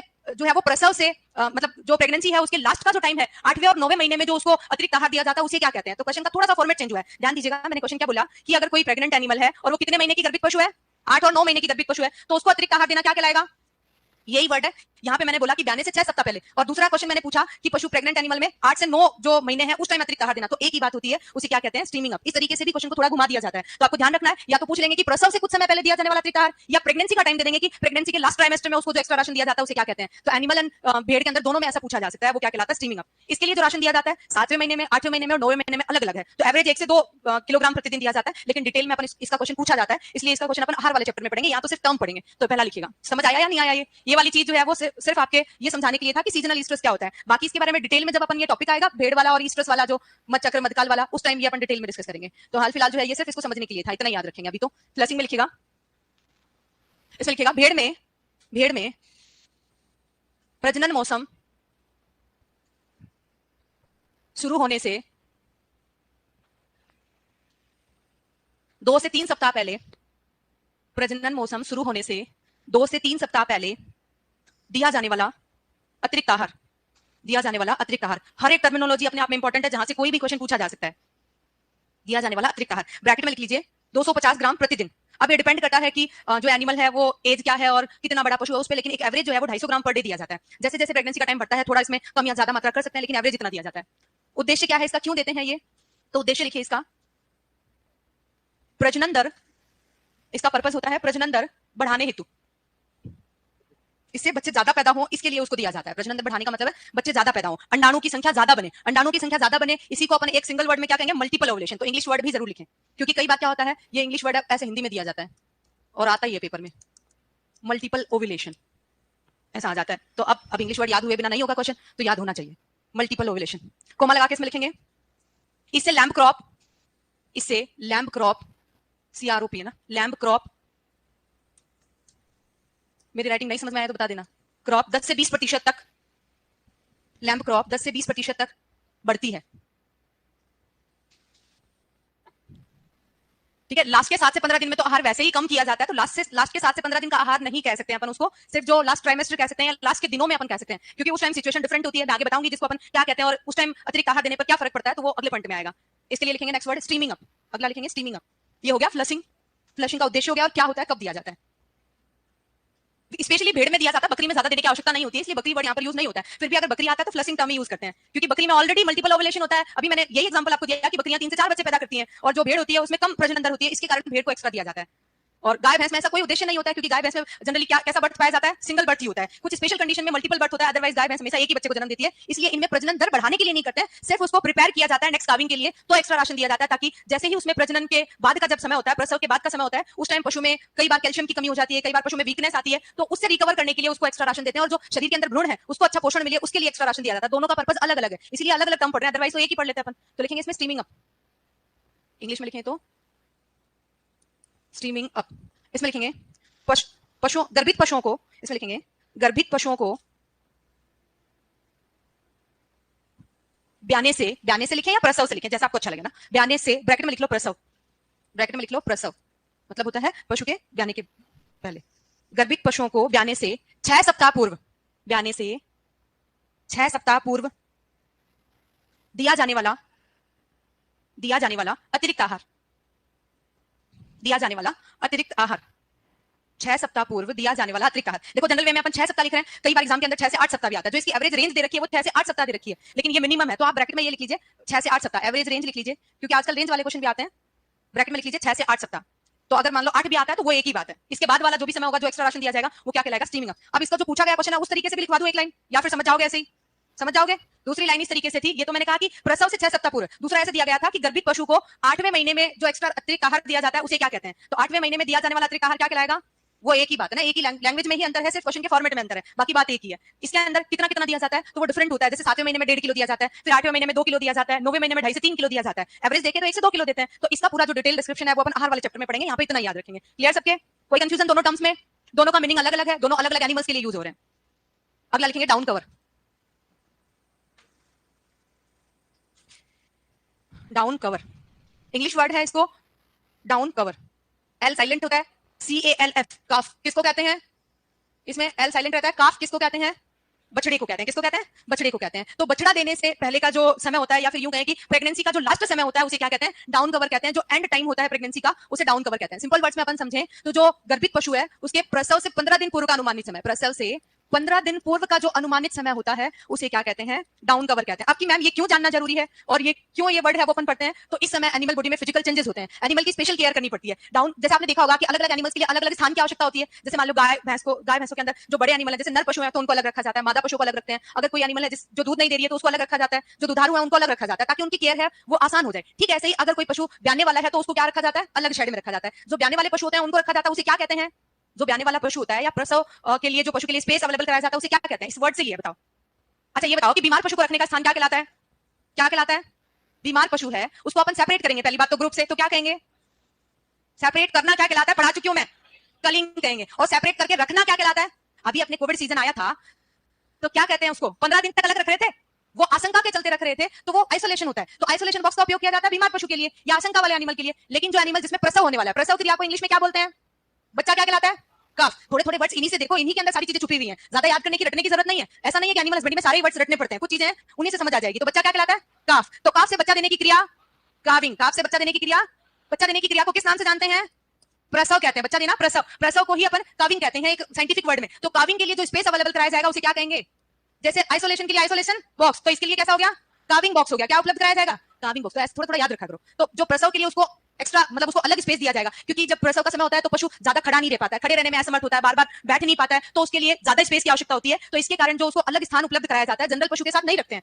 तो उसको जिस स्थान पर रखा जाता है उसे क्या कहते हैं, काविंग बॉक्स। तो काविंग बॉक्स में उसको रखना। इसके अलावा पशु में बॉडी में फिजिकली चेंजेस होते हैं, जैसे पशु के अयन है उसके अंदर दूध बढ़ जाता है, थनों की जो सलवटें हैं वो मिट जाती हैं, पशु जो है वो बार बार पीछे की तरफ देखता है, बार बार उठता बैठता है, इस तरह के बिहेवियर होते हैं। पशु जो है अगर मान लो एक साथ अगर पशु को रखा जाएगा तो पशु आपस में क्या कर सकते हैं, फाइट कर सकते हैं, जब लड़ेंगे तो पशु को हानि हो सकती है। तो इसके कारण जो है वो पशु को अलग सेपरेट रखा जाता है। इस टाइम इसकी स्पेशल केयर की जाती है। मान लो ज्यादा गीला चारा दे दिया, ज्यादा उसको दाने दे दिए, ज्यादा पानी पिला दिया तो पशु को क्या हो सकती है, आफरा हो सकता है, ब्लोटिंग हो सकता है। तो उसके कारण उसकी स्पेशल केयर करनी पड़ती है। तो इसीलिए जो लास्ट के 15 दिन का जो समय होता है उसे ही क्या कहते हैं, डाउन कवर। जो प्रेगनेंसी का लास्ट टाइम होता है, जो एंड टाइम होता है, उसी को अपन डाउन कवर के नाम से जानते हैं। तो खाली ये टर्म ही है कि लास्ट का 15 दिन अलग से क्या कहलाता है, तो डाउन कवर कहलाता है। तो लिखिएगा इसमें, इसमें लिखिएगा प्रसव से 15 दिन पूर्व का, प्रसव से 15 दिन पूर्व का अनुमानित समय। क्या सिचुएशन है, किस कारणों से रखते हैं, क्या केयर करते हैं, वो अंडरस्टूड है, समझने की चीज है। मैंने बता दिया आप लोगों को सारी चीजें एक एक करके, सारे टर्म्स। तो इसी के कारणों से अपन क्या करते हैं, उसको अलग रखते हैं या अलग 15 दिन के समय को जाना जाता है ताकि उसकी केयर कर सकें। अगला नेक्स्ट वर्ड लिखेंगे कास्टिंग, नेक्स्ट वर्ड लिखेंगे कास्टिंग।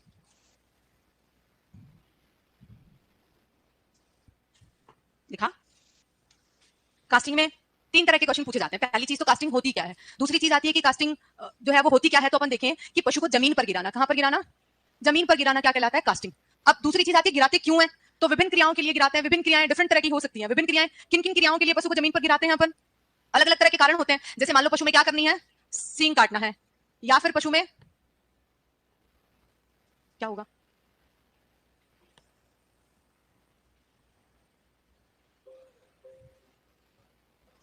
गायब हो गया।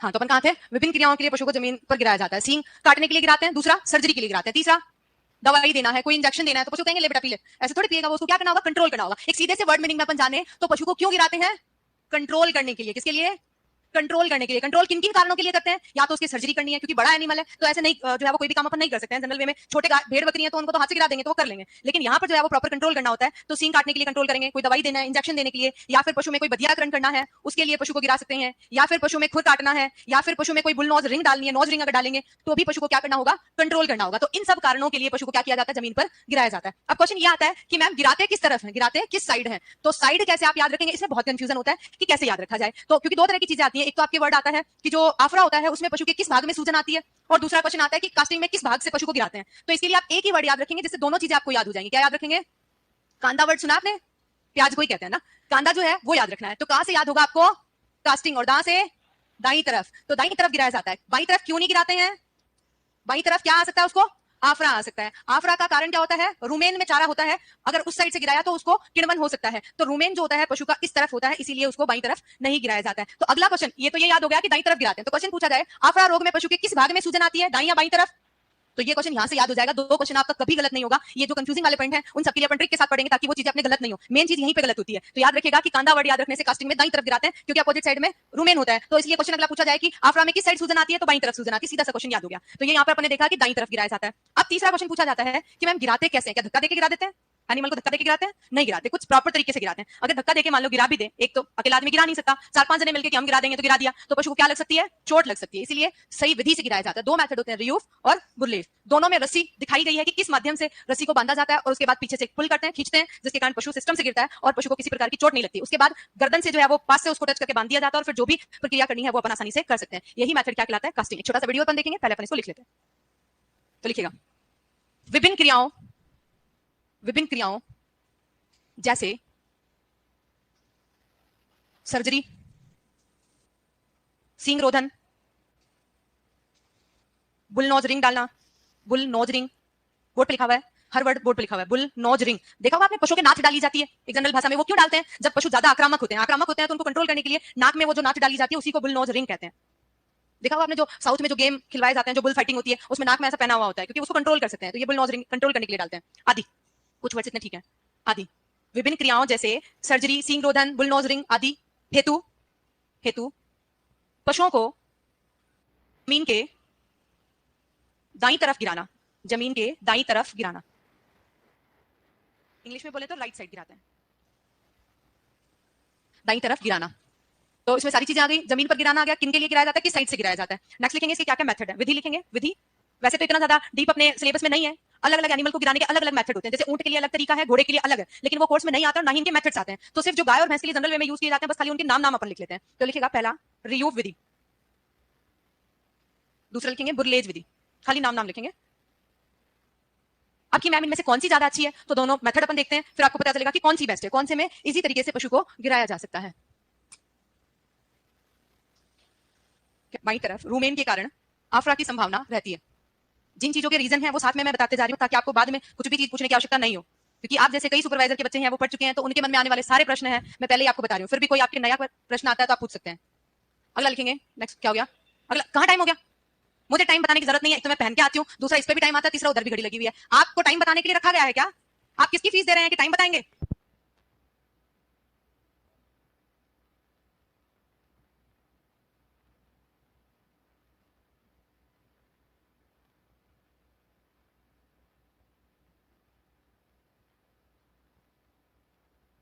ये जो डी हॉर्निंग का क्वेश्चन है बहुत सारे पेपर में रिपीट होता रहता है, ऐसे ही ये ब्रॉयलर का क्वेश्चन रिपीट होता है। इसके अलावा आपकी जो रिपीट होने वाला क्वेश्चन है वो क्लेपोनाइजेशन वाले जो टर्म है, क्या वर्ड से नाम से जाना जाता है बदियाकृत नर को, वो वाला क्वेश्चन रिपीट होते रहते हैं। तो ये क्वेश्चन रिपीट होने वाला सबसे ज्यादा है कि ब्रॉयलर और लेयर्स किसी कहते हैं। तो ये यहाँ पर क्वेश्चन आता है ब्रॉयलर किसको कहते हैं, रोस्टर किसको कहते हैं।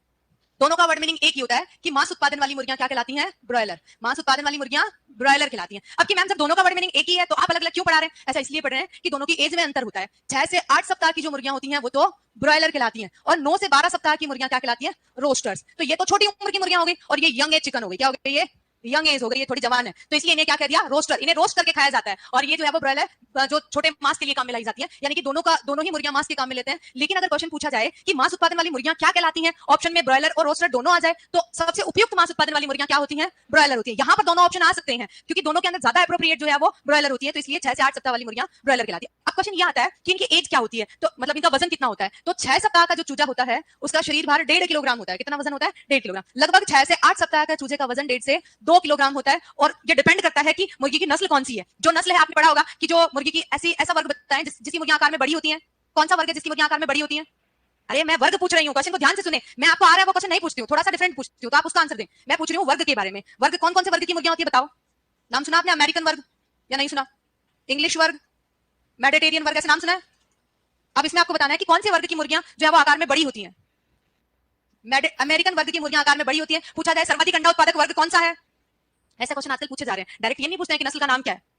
कौन से वर्ग की मुर्गियों में अंडा उत्पादन ज्यादा होता है, मेडिटेरियन वर्ग में ज्यादा अंडा होता है, ज्यादा जो साइज बड़ा है वो अमेरिकन वर्ग का होता है। तो ज्यादा मांस उत्पादन कौन से वर्ग वाली मुर्गियों से होगा, अमेरिकन वर्ग से होगा। अगर यहाँ पर जो है वो डायरेक्ट ऐसा है, अमेरिकन में भी अलग अलग मुर्गियों का साइज अलग अलग होता है। तो जैसे इसका चूजा है वो बॉडी वेट में 3 किलो का होगा, इसका चूजा जो है वो 4 किलो का होगा, मतलब इसका जो एडल्ट है वो 4 किलो का होगा। तो इन दोनों के एज के अनुसार डिफरेंट होता है। सीधी सी बात है, अगर एक छोटा बच्चा होता है बर्थ के टाइम पे जब उसका जन्म होता है तो वो एवरेज बॉडी वेट वाला सब बच्चा एक जैसा ही होता है, चाहे उसके आनुवंशिक गुण कैसे भी हो, चाहे वो बोने आदमी का बेटा हो चाहे वो लंबे आदमी का बेटा हो, उसका जन्म के समय वजन जो है वो एवरेज ही होता है। लेकिन और 4 से 5 साल तक वो एवरेज बॉडी वेट वाला ही रहता है, एवरेज ग्रोथ होती है। लेकिन उसके बाद में उसमें आनुवंशिक गुण आना शुरू होते हैं। तो कोई बच्चा जो है वो ज्यादा हाइट वाला, ज्यादा वजन वाला होता है, और कोई जो है वो कम हाइट और कम वजन वाला होता है। तो ये किस पर डिपेंड करता है, उसका किस पर डिपेंड कर रहा है, अरे आनुवंशिकता पर डिपेंड कर रहा है। तो ठीक ऐसे ही जैसी मुर्गी की नस्ल होगी उसके अनुसार उसका वजन होगा। ये एक एवरेज वजन है कि एवरेज 6 सप्ताह में कितना वजन होता है, बाद में ज्यादा डिफरेंशिएट नहीं अपन कर सकते हैं, इसलिए इनका वजन नहीं आता है पेपर में। सिर्फ यहीं तक वजन आता है कि स्टार्टिंग एज में वजन कितना होता है, इसलिए मैं एक लिखा रही हूं। आप अभी सुनेंगे नहीं ध्यान से, खाली टाइम में देखेंगे तो बाद में क्वेश्चन मेरे पास आएगा प्रॉब्लम काउंटर पे, मैम आपने ये तो लिखा है कि 6 सप्ताह की उम्र के चूजे का वजन इतना होता है, लेकिन आपने रोस्टर का नहीं लिखा है कि 9 से 12 सप्ताह के चूजे का वजन कितना होता है। तो मैंने अभी कारण बताया क्यों नहीं लिखाया, क्योंकि एक उम्र बढ़ने के बाद वजन जो है वो नस्ल पर डिपेंड करता है, इसलिए एग्जैक्ट वजन अपन नहीं लिख सकते हैं, सिर्फ स्टार्टिंग का लिख सकते हैं, इसलिए खाली एक ही लिखा है। तो लिखें आप,